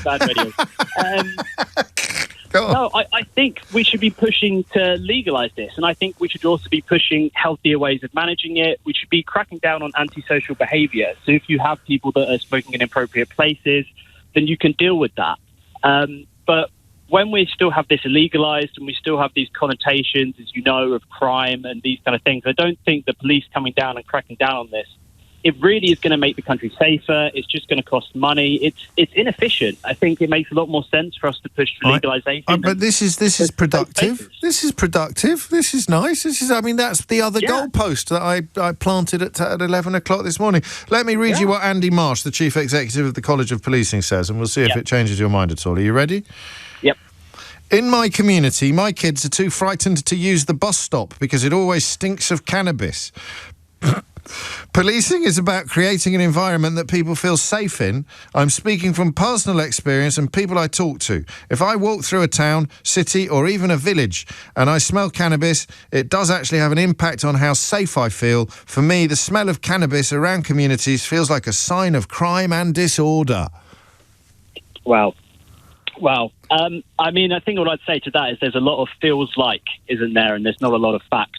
Yeah. I think I can walk into a town and I can say, oh, there's a person who doesn't have the same skin colour as me or doesn't have the same religion as me, and so I feel unsafe. So get rid of them. It's invalid. Yeah, it's ultimately invalid. It's not based on any actual experience or evidence. It is based upon an irrational feeling, an irrational response. I like it. We've kind of gone full circle in this conversation. I'm not an old git, but I'm still not 100% clear on what my feelings are on this, but I think they're probably closer to Joseph's than Andy Marsh, the Chief Executive of the College of Policing. But the thing we missed was that poor girl who we were talking about last week, or possibly the week before, who was strip searched in the most hideous manner by police officers who really should have known better, on nothing except a claim by her teachers, found to be false, that she smelt of cannabis. So if you are to start policing the smell of cannabis, I think that's quite an object lesson in where that road leads. And of course, if that doesn't give you pause, then that's a you problem. James O'Brien on LBC. 3 minutes after 12. History has taught me a very hard lesson, and that is this. And don't get cross with me about it, all right? Because it's your fault, frankly, not mine. Is that you're not ready to have a phone in about something like the junior doctors voting to go on strike again, because it has only just happened. Now, you might be ready by the time Sheila gets here, but given that the first you have ever heard of it was in the news bulletin that was just played out on LBC, and you probably weren't even paying attention to that, it's not a moment to do it. It is one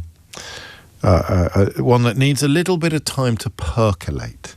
If you're interested in the facts, and let's be honest, most people conducting conversations about industrial action are not very interested in the facts, then you're looking at a grievance based upon the fact that they are, pound for pound, still not earning what they would have earned 10 years ago, or certainly 15 years ago.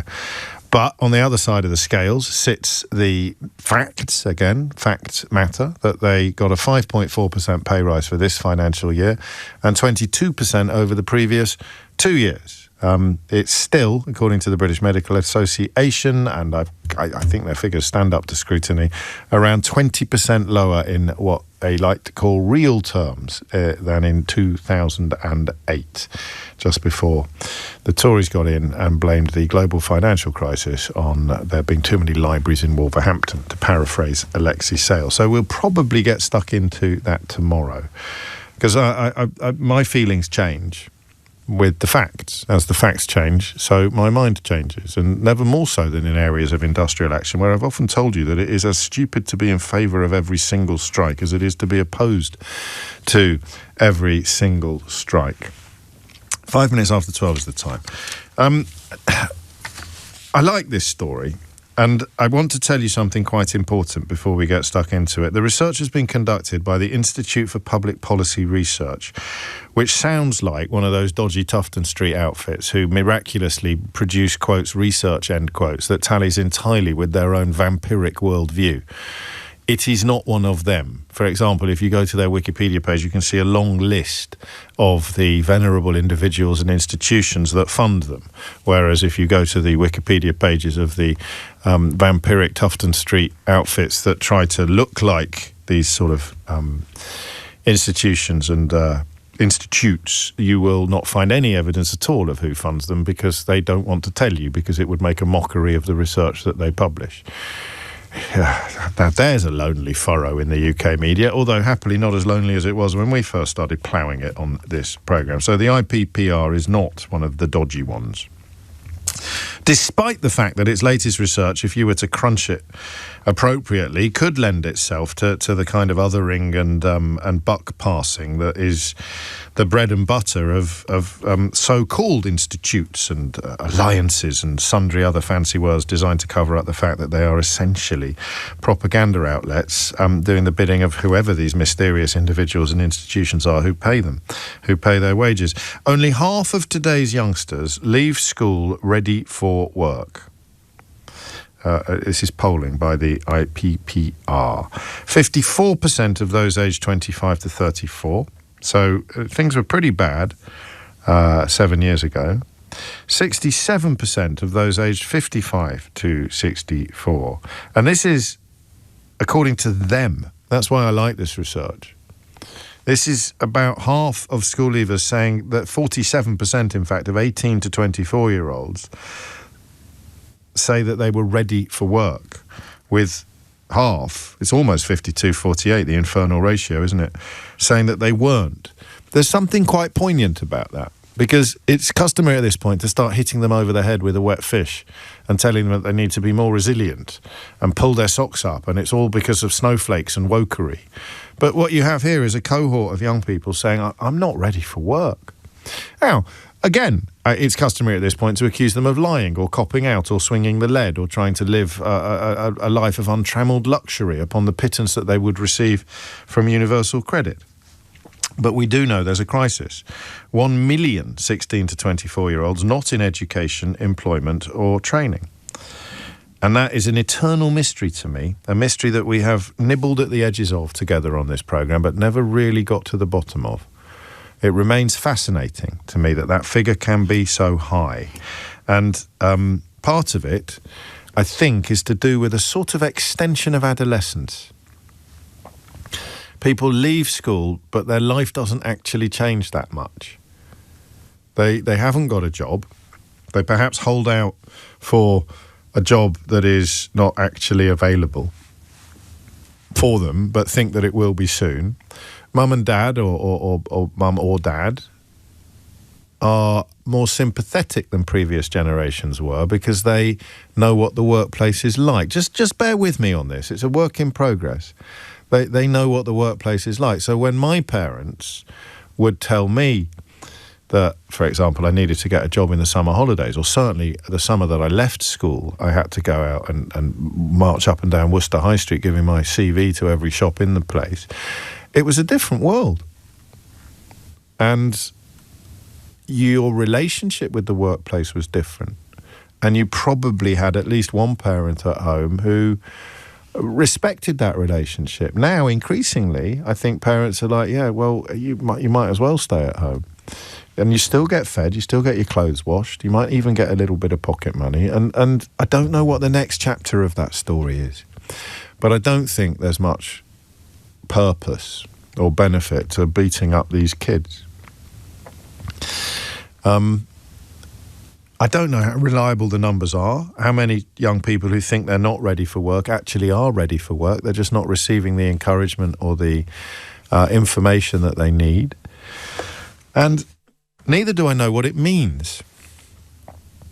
So, I mean, I've got many teenagers in my life. One of them in exactly the right category here. I've got one who works on a building site at the age of 18, decided that the schooling system wasn't for him, went out, got a job as a labourer. And I've got another who's come back from university for the summer and has gone out and got 3 jobs. Gone out and got 2, and then another one has landed in their lap. And neither of them are budding entrepreneur. Well, actually, one of them is a budding entrepreneur, but neither of them are like, I want to get this absolutely right. They're just nice kids. They're just nice kids. They're not particularly, they're not mega motivated. They're not sort of like, right, day one of the holidays, I've got to go out and get some. They're just nice kids who had a look around at their options and thought, well, if I want to go away this summer, I'm going to have to earn some money. So I'll just go into the local pub and see if they've got any shifts. I've done a little bit of hospitality work before.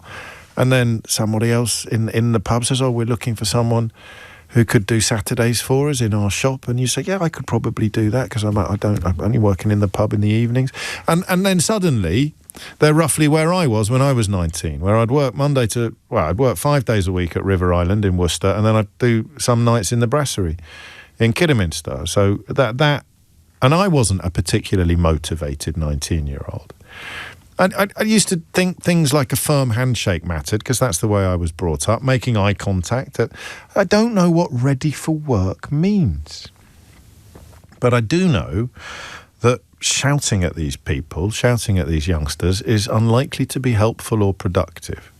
And also, and I hope I haven't just fallen into this trap myself, relatively privileged or middle-class parents boasting about the fact that their children or nephews or nieces or family friends are bucking this particular trend in a spectacular fashion, that's not really very helpful either.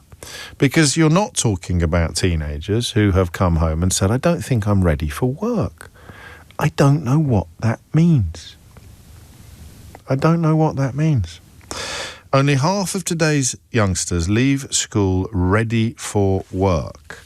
Could it be a lack of work experience opportunities in school? This is 3,000 people polled right across the age ranges. I don't know. That's one of the things suggested by the Institute for Public Policy Research. I don't know. That seems to me to be a bit too simplistic, a bit too obvious. The Prime Minister has responded to the, or rather, speaking of the Prime Minister, one of the people at the IPPR has said that the Prime Minister wants to level the playing field for young people. But our data shows we are moving too slowly, too many are being left behind. And that brings me back to my... stop making me laugh. Rob's been in touch to say, not motivated, James. No wonder. It sounds like you were stoned for much of your youth. I just told you that I was doing 5 days a week in the shop and I was working in the flipping restaurant in the evenings. It was extraordinary. I don't think I've ever been more cash rich than I was during that period of my life because I had absolutely no outgoings. I used to get so many tips at the brasserie in Kidderminster. It's not there anymore, sadly. That I had to. My mum had to reinforce the pockets of my trousers because all the tips would be in pound coins. You'd be walking around, you'd be rattling by the time you came home after a good shift. But we digress. I think the relevance of the level playing field to this, and I want to get this right, okay? The relevance of the level playing field to this may be class related. I don't know. But that is a thought prompted by the Prime Minister's... So are you more likely to get work experience if you're middle class? Yes. You just are, right?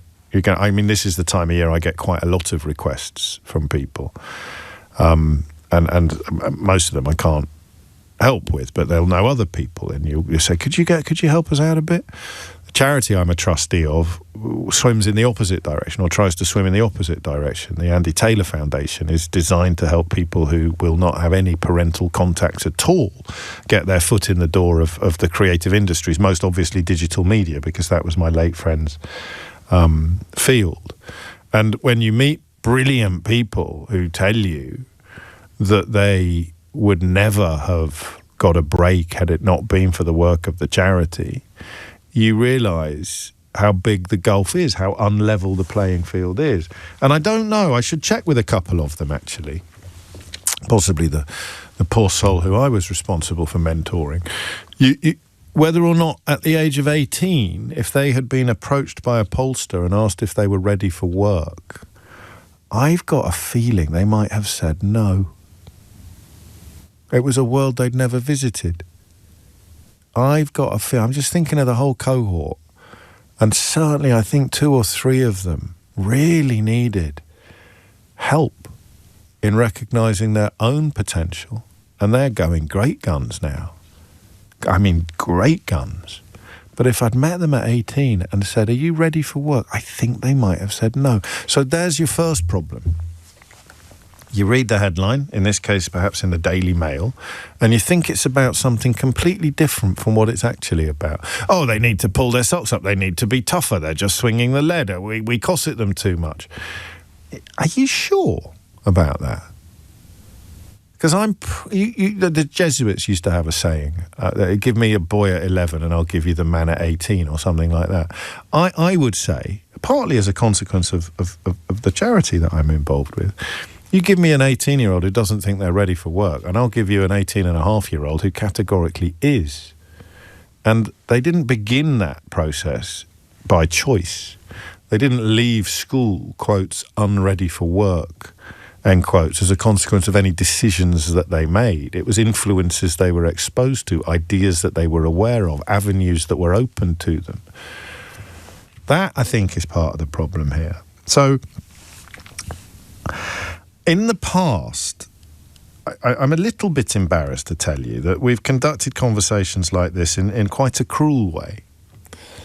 We've conducted conversations about young people turning up for their first day of work and being hilariously ill-equipped for it. I'm not embarrassed to share with you the story of my friend who runs a hairdressing salon. He owns a hairdressing salon, and he had a young wannabe apprentice who was close to signing on to the job, close to being taken on, and then just said, "I'm I may have to take some unscheduled days off at very short notice. And he said, why? And he said, my neighbours have just got a cat and I may have to look after it.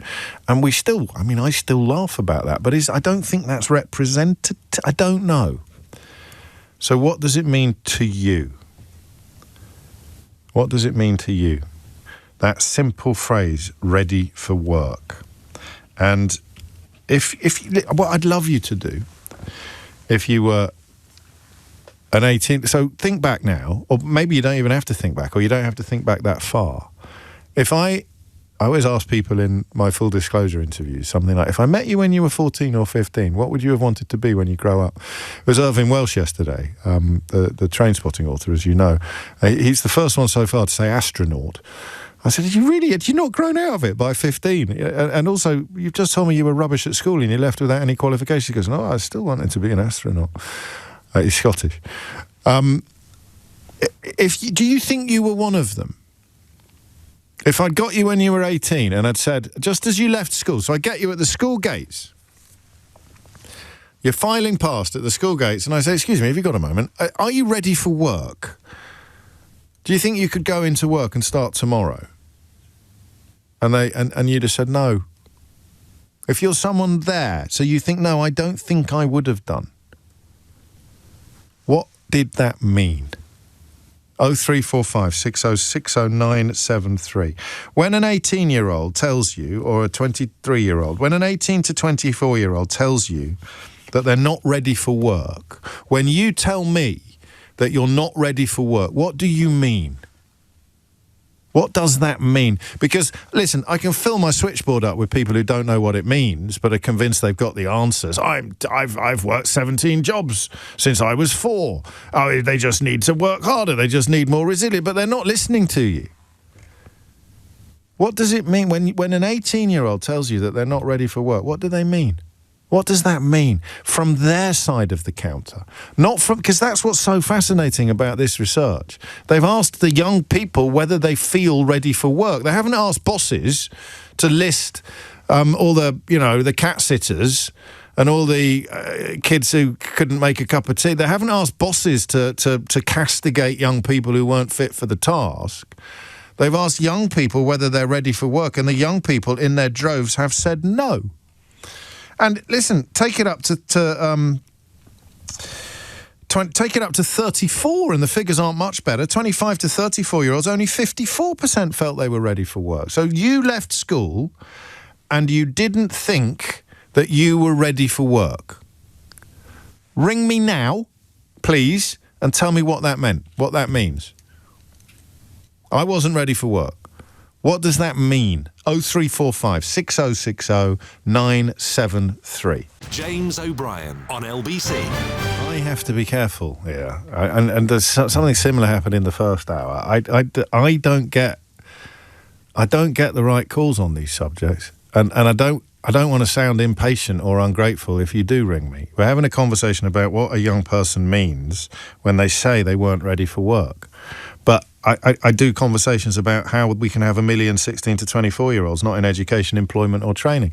I can fill the switchboard up with people who know exactly what's wrong with them, but they don't call me themselves. Or it'd be 1 in 5. So I don't know. I don't want to sound too dismissive or ungrateful when someone rings me to say, no, I'm nothing like that at all, James, but here are my thoughts anyway, because that might be the only way we can dig into this conversation. But, of course, it's up to you how helpful that is. I'm not sure it is helpful. What does an 18-year-old mean when they tell you they're not ready for work? 0345 6060 973. Mo's in Hillingdon. Mo, what would you like to say? Hi, James. How are you? Good, man. Good. So, I'm 25. I've been working since I was 15, as I was telling your assistant. Producer, Mo, producer. Say again, sorry? It's my producer, not my assistant. Producer, even better. Yeah, get a exactly. promotion. Yeah, I've been working since I was 15, paper round, and I don't know. When it comes to ready for work, I don't think anybody's ready to work. Nobody wants to work. You're 15. You have to get stuck in, prepare yourself for the real world. Yeah. So when someone says they're not ready for work, what do we think they mean? I think they're lazy.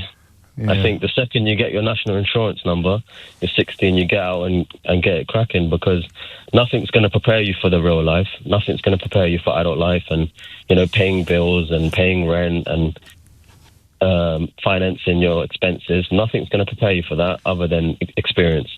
And you get that experience by hitting 16, going out to work, not slaving your life away and working 24 hours in a day, but making a steady income, understanding how your expenses are working, giving back a little bit to your parents, whether they need it or not. You can be rich or you can be poor. But so I'm going to make a prediction, if you'd allow me.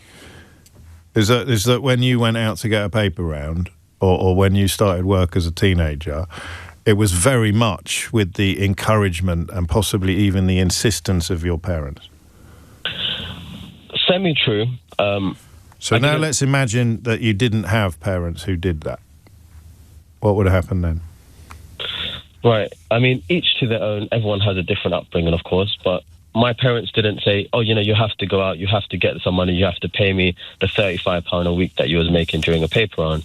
No, they said, if you want to get that PS2 or them PS3 games, or if you want that new Nike trainers, you have to make it work somehow, somewhere. So and even if you have to go out and get a job. parents, So I'm thinking now of Mo with completely different parents who couldn't even dream of having a PS2 game.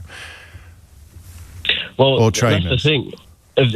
As a kid or as a young adult or a teenager, if you want it and you can't get it, you're going to find a way to get it. Yeah, but none of this is true. Oh, no, this is what I meant, and it's not your fault. I get a long queue of people from here to Piccadilly Circus who've definitely got the answer to what is going on here. But a young person who wants to work but doesn't feel they're ready for work is not by definition lazy. The idea that 50% of your generation would choose to live lives of unfulfilled indolence is, respectfully, Mo, just ridiculous. I mean, it is. I mean, unfortunately. What do you mean it is? I'm literally describing your own words back to you. You had motivated parents. You were quite acquisitive and materialistic from a very early age. You wanted the trappings of modernity. And all of these things you don't realise make you different from someone who doesn't feel ready for work. And to decide that they're all lazy. I mean, for a 25-year-old, you sound like you've been inhaling the Daily Mail for the last 47 years. Yeah, it does feel like it sometimes. But then if I was to ask you in a short answer, what do you think matters? What do you think it means to be ready for work as a 16, 17, 18-year-old? I think it means that you can see doors in front of you and you know how to open them. And you need great supportive parents to be able to do that, is what you're saying. You don't need them, but it's certainly something that you could get at school. But you need a little bit of help. Probably not even much. But you need a little bit of help in knowing where the doors are and how you open them. And in that, I have to agree with you. I think the school system fails. So they're not lazy? Well, in some aspects. If my school was because my school frowned upon me working while I was at school, while I was in secondary school, they frowned upon it. I would come to school a little bit tired because I had to paper round in the morning, or I couldn't stay off to do extracurricular activities because I was working in WH Smith. They frowned upon it, and that's the problem with but that's not good either. I mean, they were prioritising your exam results over your paper round. And if I'm not here to defend them, but they would have felt that you were perhaps sacrificing elements of your potential future, a future you'd have got with better exam results, because you wanted to earn money now. So again, that's something that I would argue you're kind of proving the opposite of what you argued. Is that a good careers teacher or somebody could have sat down with you and your parents and said it's great that he's earning money, but his future potential will be enhanced by better exam results, and we feel at the moment that he's putting too much effort into his paid work and his exam results will suffer as a consequence. I hope they didn't, but that in a way makes you a different category of person. It makes you someone who wasn't ready to make those calculations on your own. Who are you going to trust on how much education you should be getting, yourself or the educators? Usually you'd hope it would be the educators. And usually you'd hope that an 18-year-old self-aware enough to say, I don't feel ready for work, doesn't just get coated as lazy before you've made any effort at all to understand the circumstances of their situation. There's loads of lazy people listening to this who work and don't. There's loads of 53-year-olds like me who still aren't sure they're ready for work. But the the numbers are unignorable. The numbers are really significant. The numbers seem to me to be generational. People haven't become lazier, just the relationship between work. If you were my age, then you would look back on being 25 and thinking, if I get a foot in that door now, I'm set up for life. That's a completely different feeling to looking at the doors in front of you now and thinking, if I get a foot in that one, I might be on a 0 hours contract for the next 6 months. And is that really better than not doing anything at all? I don't know. I'm just trying to think about things a little bit more deeply than perhaps some of the headlines allow. Thank you, Mo. Take care. 12:30 is the time. Amelia Cox has the headlines. James O'Brien on LBC. 33 is the time. And this is the thing. Maybe I'm wrong. Maybe I should have opened this up by saying, I know a 19-year-old who's just come back from university and got 3 jobs. What's wrong with all these kids who say that they're not ready for work?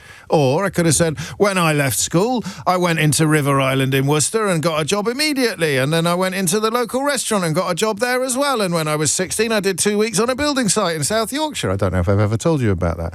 What's wrong with all these other people who aren't me? I don't know. Maybe sometimes the stop clock is right. And this is a case of... But I don't think so. Do you really? Half of 18 to 24-year-olds saying, I don't think I'm ready for work. I'm not ready for work. Then I don't know how helpful it is to say, well, I was. It's put an entire cohort of right-wing columnists out of business. You should respond to somebody who's telling you the truth of their situation, and you respond by saying, well, that's irrelevant because my truth is completely different. I was in a completely different situation. I don't know. Maybe I'm wrong. Maybe I should have come on and started shouting about, I know someone who's got 3 jobs. I was working in a shop. I'm okay. They're all lazy. It just seems highly unlikely to me. Fran is in Redbridge. Fran, what would you like to say? Hi, James. Hello, How are you? Fran. Very well, thanks. What's on your mind? I thought I'd phone in and give my 2 cents. I was kind of motivated by one of the recent callers who said that he thought, the young people were sort of a bit lazy now. Yeah. I don't think so. And I say this as a 19-year-old. Yes. Go on then. What does it mean? Do you know what the phrase even means? Well, I'll ask you as a 19-year-old, do you feel ready for work? I was thinking about this before phoning in. Yes. And that'll never catch on for a start. Go on, sorry, carry on. No, it's okay. I've done a few odd jobs since I was 16, but most of my focus now has been on my studies. I'm a student at the moment, and I feel like being ready for work is not only having that drive to go out and make money for yourself and become more self-sufficient. Sure. But it's also all the problems that come in the workplace that nobody tells you about. Yes. Things like, being exhausted at the end of a long day, or not being appreciated by your boss, or, microaggressions that women and people of colour face in the workplace. And so it's all these kind of miniature things that I presume are making young people now feel like, this isn't for me. What's the point? Well, I don't feel ready to face all this. Yes, I mean, that's fascinating on many levels because, most obviously, your generation is not prepared to put up with things that your parents' generation or your grandparents' generation felt they had no choice but to put up with. But what those generations struggle to understand is what the choices are. We felt that, and I think that Mo, the caller you're referring to, is a sort of a young version of this outlook, that if we don't do it, then we'll starve, or if we don't do it, then we'll I don't know, wither on the vine. If you're not going to endure those petty humiliations and those microaggressions and those unpleasantnesses, and which I think Mo was referring to, as people often do, as the real world, then what other option do you have? Absolutely. And I was speaking to the producer about this, I believe, earlier. I feel like, we have no choice but to sort of work. And I feel like we're doing it with our eyes open now. But I still don't feel entirely ready to face it. That's interesting. I know that I'm going to have to, but... So you've introduced us to another category of people who might have answered the question, are you ready for work? No, I'm not, while having a job. Just because you don't feel ready for it. I wonder how many of us felt ready for work when we turned up for work the first time. What do you think is missing? So, because we've established the things that perhaps have always been true, but which your generation may be less likely to go along with. What about opportunity? What is different, do you think, now? opportunity in terms of the kind of benefits you get from work, or as in entering work in the first place? Both, I think. You've just answered it unintentionally when you said opportunity. Is that as well? You just could sense or see opportunity, and you. When I was your age, in a way that a lot of people your age now can't. They don't see the point. And then the other bit, of course, as Shahid points out, employers moaning that people can't or won't work when they hardly offer now any on-the-job training at all, which used to be quite different. 12:38 is the time. Thank you, Fran. Simeon is in Finland. How do I pronounce that town, Simeon? Hi, it's pronounced Tampere. Tampere. What would you like to say? Yeah, hi. So I'm 25 myself, just finishing my master's degree. And I think a major part of the issue is that, and so, because I'm sort of young myself, I just don't think we are given the tools and the, skills we actually need in order to feel like we can do the jobs we are aiming to do. I did politics myself in uni. Yeah. So, it's kind of my fault for picking a degree which is not super concrete and stuff. But sure. I just have no idea how many of the things I've been taught can actually be applied in practice. Yeah. Like, if I want to go work for the municipality or be a civil servant or whatever, I've got no idea how the things we studied about theory, about things some person wrote 50 years ago, actually will help me do that job. And that's not your fault. And politics is about training the mind and learning critical thinking. It's not God forbid it's a vocational degree for some people, but the less we think about them, probably the better. At what point in the last 12 years do you think somebody should have been dealing with that? Because I know nothing about the Finnish educational system, but you'd have thought that, do you have careers teachers? Do you have people taking an interest in what your options are after graduation, or when you finish high school, or when you finish your undergraduate degree? Mm-hmm. Well, I did my high school in Finland still. Yeah. Then I did my undergrad in Scotland, and now I'm doing my master's in Germany. Wow. So, yeah. But you see, I listen to that, and that's somebody cosmopolitan, mobile, self-sufficient, driven, motivated. You don't move around countries to be educated without being possessed of something that a lot of us lack. And yet you approach that imminent day when you're going to have to go out and get a job, and you haven't got a clue what to do. Well, thank you. I wouldn't consider myself that driven, but... Well, you are. Trust me. An awful lot of people find the idea of leaving a country, leaving their hometown, too daunting to even contemplate. You've left countries twice. At what point should you have got help? Honestly, I think all of them, because the lower age range here is 18. That's basically leaving sixth form. Yes. I don't think anyone who's doing the more academic path is going to be ready for most jobs at that point. And that, again, that's social change as well, because, it was interesting, the idea that earning money while studying was kind of relatively commonplace when I was your age, but is less so now. Partly perhaps as a consequence of loans. You might have thought it would be the other way around, but there it is. You've got someone who's extremely qualified, extremely bright, extremely driven, 25 years old, not ready for work. I remember when I graduated from the LSE, and the number, there were two types of kids, frankly. The kids who knew everything about where they should be applying and what they should be doing, and which banks were hiring, and everybody wanted to be in finance. So I don't know that I ever necessarily would have signed up to that. But it was like they spoke a different language from me. And even to this day, I'm still mates with some of them. I've never actually sat down and said, how did you know about that? How did you end up doing this, that and the other? And I suspect the answer would have more to do with family and contacts than it did with educational institutions. But that's quite a rarefied group, of course, just as being a master's student is a rarefied group. 18-year-olds leaving school saying, I'm not ready for work. What do they mean? And if you're one of them, what do you mean? I've got a fascinating guest for you shortly. I don't know if you've been following this saga of the Salt Path. I mentioned Irvin Welsh to you earlier because he's my guest on Full Disclosure shortly. And Train Spotting, according to the figures I could find, sold over 1 million copies in this country, which is a huge figure for any book. It's also reputedly the most shoplifted book in history, although that's something that you wouldn't necessarily be too chuffed about if you were relying on the royalties. But it gives you an idea of what is a mega seller. So Trainspotting is a mega seller. My last effort did about 250,000, which in the annals of politics books is unless you're Rory Stewart, that's about as good as anybody dare hope it could get. This book, The Salt Path, that you've probably heard of by Raynor Wynne, has done 2 million copies. Absolutely extraordinary, and been made into a film starring Gillian Anderson and the inimitable Jason Isaacs. And it tells a tale, well, it's a memoir, it's non-fiction, about a man receiving a hideous diagnosis, and this coinciding with them losing their house and undertaking long walks in order to, and leading to rehabilitation and recovery.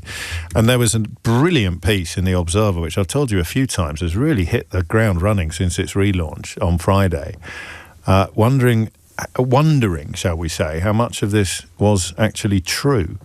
And if you're not across the investigation undertaken by the journalist Hadjimatheou, then you're going to be in for especially if your mum's read the book or you have, or you've enjoyed the film, then you're in for something of a surprise. 12:43 is the time. Rob's in Poole. Rob, what would you like to say?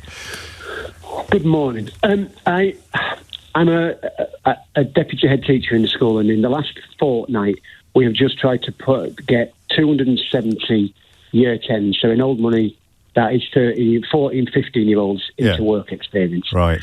It is getting more and more difficult. It's getting more and more difficult. And we're not in a massively affluent area.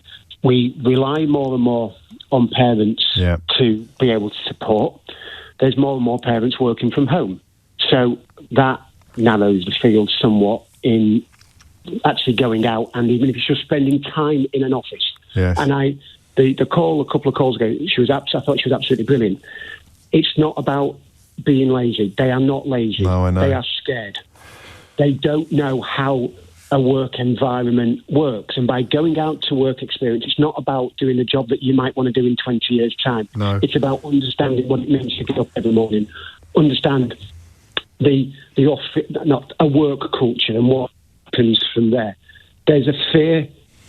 The fear of failure is bigger than ever before, because you've got to go out, you've got to be successful, you've got to hit the ground running, and that it's all right to make mistakes. It's all right to learn, find your feet, and yes, and actually, you learn from your mistakes and go on from there. It's about some of those nuances regarding what it means to go to work, and because they're not being exposed to it, we also. I've been doing this job long enough, but when we used to go back, we used to do 2 weeks of work experience, and we had businesses falling over us. When did that change? When and why did that change, Rob? Well, it changed when businesses started to cut back and cut back and cut back and cut to the bone. And so now they don't have the time or the people that a young person, 15, 16, 17, can sit with somebody for a week or a couple of weeks and go, you're now going to spend a day in finance or a day in personnel or a day in whatever, manufacturing or recruitment or procurement or whatever. They just don't have the time. And so young people pick up on it and they go, I feel a bit of a burden. I feel I'm being pushed from pillar to post. Nobody wants me with them for the day. And they get a bit of a negative response that comes from it. And it gets worse as it goes on, because the only way you rub those edges off, or the only way you help people, is by doing the thing that they're increasingly frightened of doing. Yeah, and it then just pushes them away and go, well, I'm a bit of an inconvenience to you. Oh. And because I don't know, and almost to the point, I'll ask questions. I mean, you always ask questions, just ask questions. Yeah. But they don't have the time for someone to sit down and talk to them about the answers. And then they turn on their radio and they hear someone shouting about how lazy they are and how easy it is to get off your arse and go and get a job, because I did it in 1991. Go and get another job. You keep going, you keep going. Yeah. Well, you're only going to get knocked down so many times.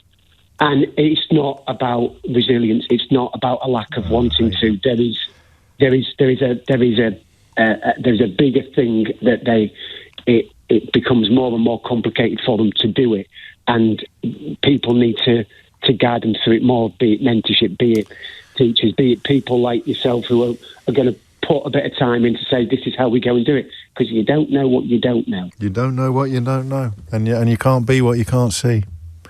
And if you knit those two little figures of speech together, you come to a much deeper understanding of why young people would feel that they are not ready for work. Thank God they've got a deputy head like you, Rob. I appreciate it. Can I spoil this completely by asking how many of those 270 kids you actually found work experience for? We got to about 255, and then we did some work in school where the other 15, some of them who wouldn't have worked in a work environment for a week for all kinds of reasons. Sure. They did some work on in and around the school, helping out. So you looked after every single one of them, got a little bit of help. Every single kid gets a week doing something different, because if you stay at home for a week, then that just perpetuates the whole thing and goes, well, look at them doing it and I'm on the outside looking in. Thank you. I needed that call. Pleasure. Stay safe, Rob, and thank you for what you do. And a few people reflecting exactly my feelings here. Martin says this deputy head is great. He is exactly what you need. And Nassim, I think, putting it even more pithily, oh my days, thank God for this caller. It's 12:48. James O'Brien on LBC. It's 12:51. You turn the page sometimes when you're reading a newspaper or when you're scrolling online, and you suddenly get sucked into a story in ways that doesn't happen very often, and that happened to me this weekend.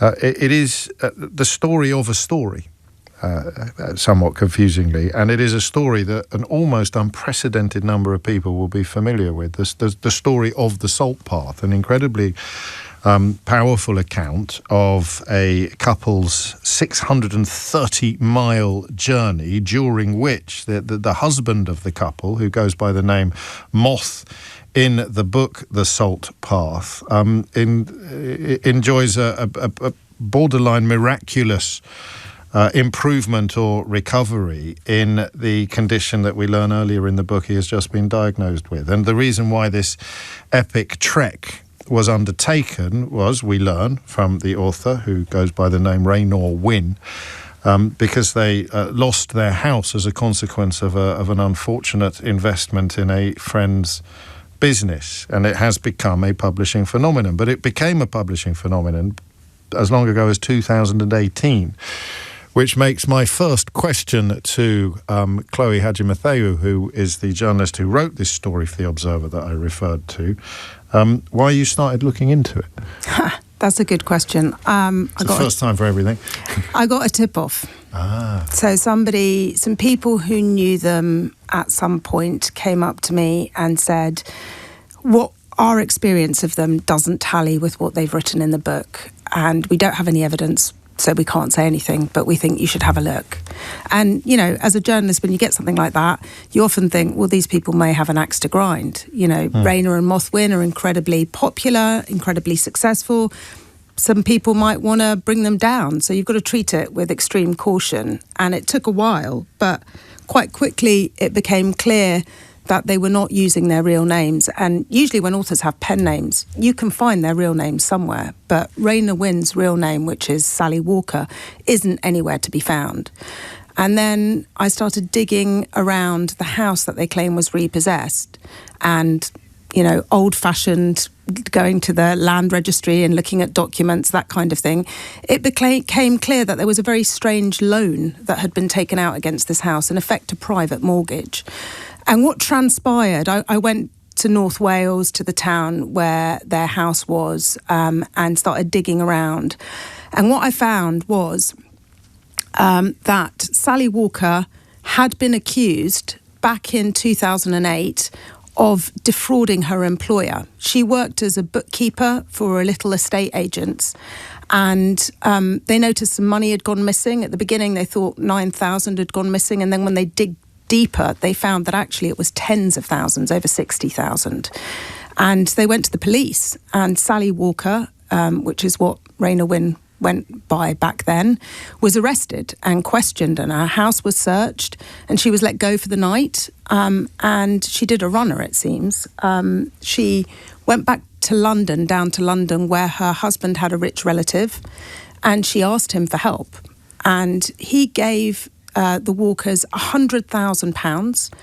And Sally Walker, with the help of a solicitor, used that money to make a deal with the estate agents, her old boss. Whose widow you spoke to? Whose widow I spoke to, Ros Hemmings. And also the story was verified by her solicitor and by a police officer who was involved in the case.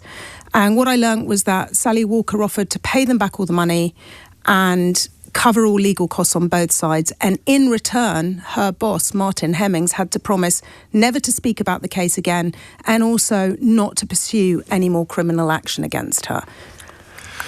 And that's eventually, it was that loan which was put against her house, that £100,000, that eventually got called in by people who ended up owning that loan further down the line. About 5 years after she took the loan out, and with plenty of warning, I must say, the courts had given her a year to repay, or her house would get repossessed. And in that year, they didn't repay, and the courts called it in, and it took another 6 months before the bailiffs turned up at her door. So she had plenty of notice. To prepare and to make other arrangements. I'm conscious of two things. Number one, we're short of time, and number two, I want people to read the article. So I actually don't, they're conflicting thoughts, because I don't want to cover absolutely everything. Sure. But so that covers the origin story. I should stress that we're very much in the realms of allegation, and a spokesperson for the author has told us that Sunday's Observer article is highly misleading. We are taking legal advice and won't be making any further comment at this time. The Salt Path lays bare the physical and spiritual journey Moth and I shared, an experience that transformed us completely and altered the course of our lives. This is the true story of our journey. So we should probably, in the time available, talk about the condition that the husband, Mothwin, the name that is used in the book, apparently suffers from. So this is corticobasal degeneration. It's quite rare. It's sort of within the same family as Parkinson's, and it's a degenerative neurological disease. And what I found was that neurologists and experts in this condition that I spoke to, and I spoke to quite a number of them, they found it very, they found that they'd never come across a case like this. He's been alive for 18 years with this condition. Most people live about 6 to 8 years. There are outliers, because everyone has a very different experience. And of course, medical miracles do happen. And medical miracles do happen. Sheila Fogarty's just come into the room, usually at Lourdes. I'm a medical miracle. There we go. Sorry, carry on. Sorry. So what was the most suspicious, I guess, about this is that he claims to have cured himself, that walking has reversed his condition. And all the experts and neurologists that I spoke to say the way this disease works is that it destroys the brain. There's no going back. If you have symptoms and the disease has taken hold, there's no way that you can, in effect, walk your way out of it. And one of the charities they've been heavily involved with has sort of cut off contact. Yes, the PSPA, the only charity that deals with this, and who had videos of him on their website, and he was promoting the illness, and they say that there are questions that they haven't had answered, and so they're sort of holding back and waiting to see what the Walkers come out with. Have you been surprised by the scale of the response to your original story, which I urge people to read at the observer.co.uk? I have. I mean, I knew it would sort of ruffle a few feathers, but we hadn't realised how big it would be and how many people would be talking about it. I have to say the thing that's been the most upsetting is the number of people who have this condition who've contacted me, who say they had so much hope that they could possibly live 18 years and be very healthy, and my article has kind of extinguished that hope for them. So it's been very depressing seeing how people with this condition have been affected. Will you be updating us in Friday's paper? Is there more to come? There will be. I can't tell you when, but the investigation is ongoing, and I think more stuff will come out. And just on a journalistic level, it was the New Look Observer, which of course was taken under the ownership of Tortoise recently, gave you the time and the space to undertake this investigation. Yeah, I feel really lucky to be working there, actually. There aren't many places anymore that will invest in investigations which are not, very lucrative. And also may not end up making the paper. Yeah. There was a point at which I thought this wasn't a goer. Right. And my bosses gave me the time to dig in. Good to hear. Yeah. Really good to hear. On a slightly lighter note, given your story and indeed our discoveries regarding Captain Tom's family, do you think it's time we were a lot more sceptical about people going on long walks? on long walks or any of these sort of stories of fights against adversity. What really upsets me is that we live in an age where we don't know what to believe anywhere, and it's an assault on truth. And then when we expect that coming from politics, but to have that coming from somebody we've opened our hearts to, that really makes people cynical and not know where to turn or what to believe. I look forward to the next instalment. I hope that we'll have the opportunity to talk that through with you as well. In the meantime, journalist to journalist, congratulations on an epic scoop. And I'm sorry to learn about the emotional toll that you will be under as a consequence of all of the people whose hopes have been dashed by the revelations, not by anything you've done, except shining a light into these allegedly rather dark corners. Chloe Hadjimatheou, thank you. You have been listening to James O'Brien on LBC. That's it from me for another day. If you missed any of today's show, you can catch up on both Global Player and the LBC app. James O'Brien on LBC.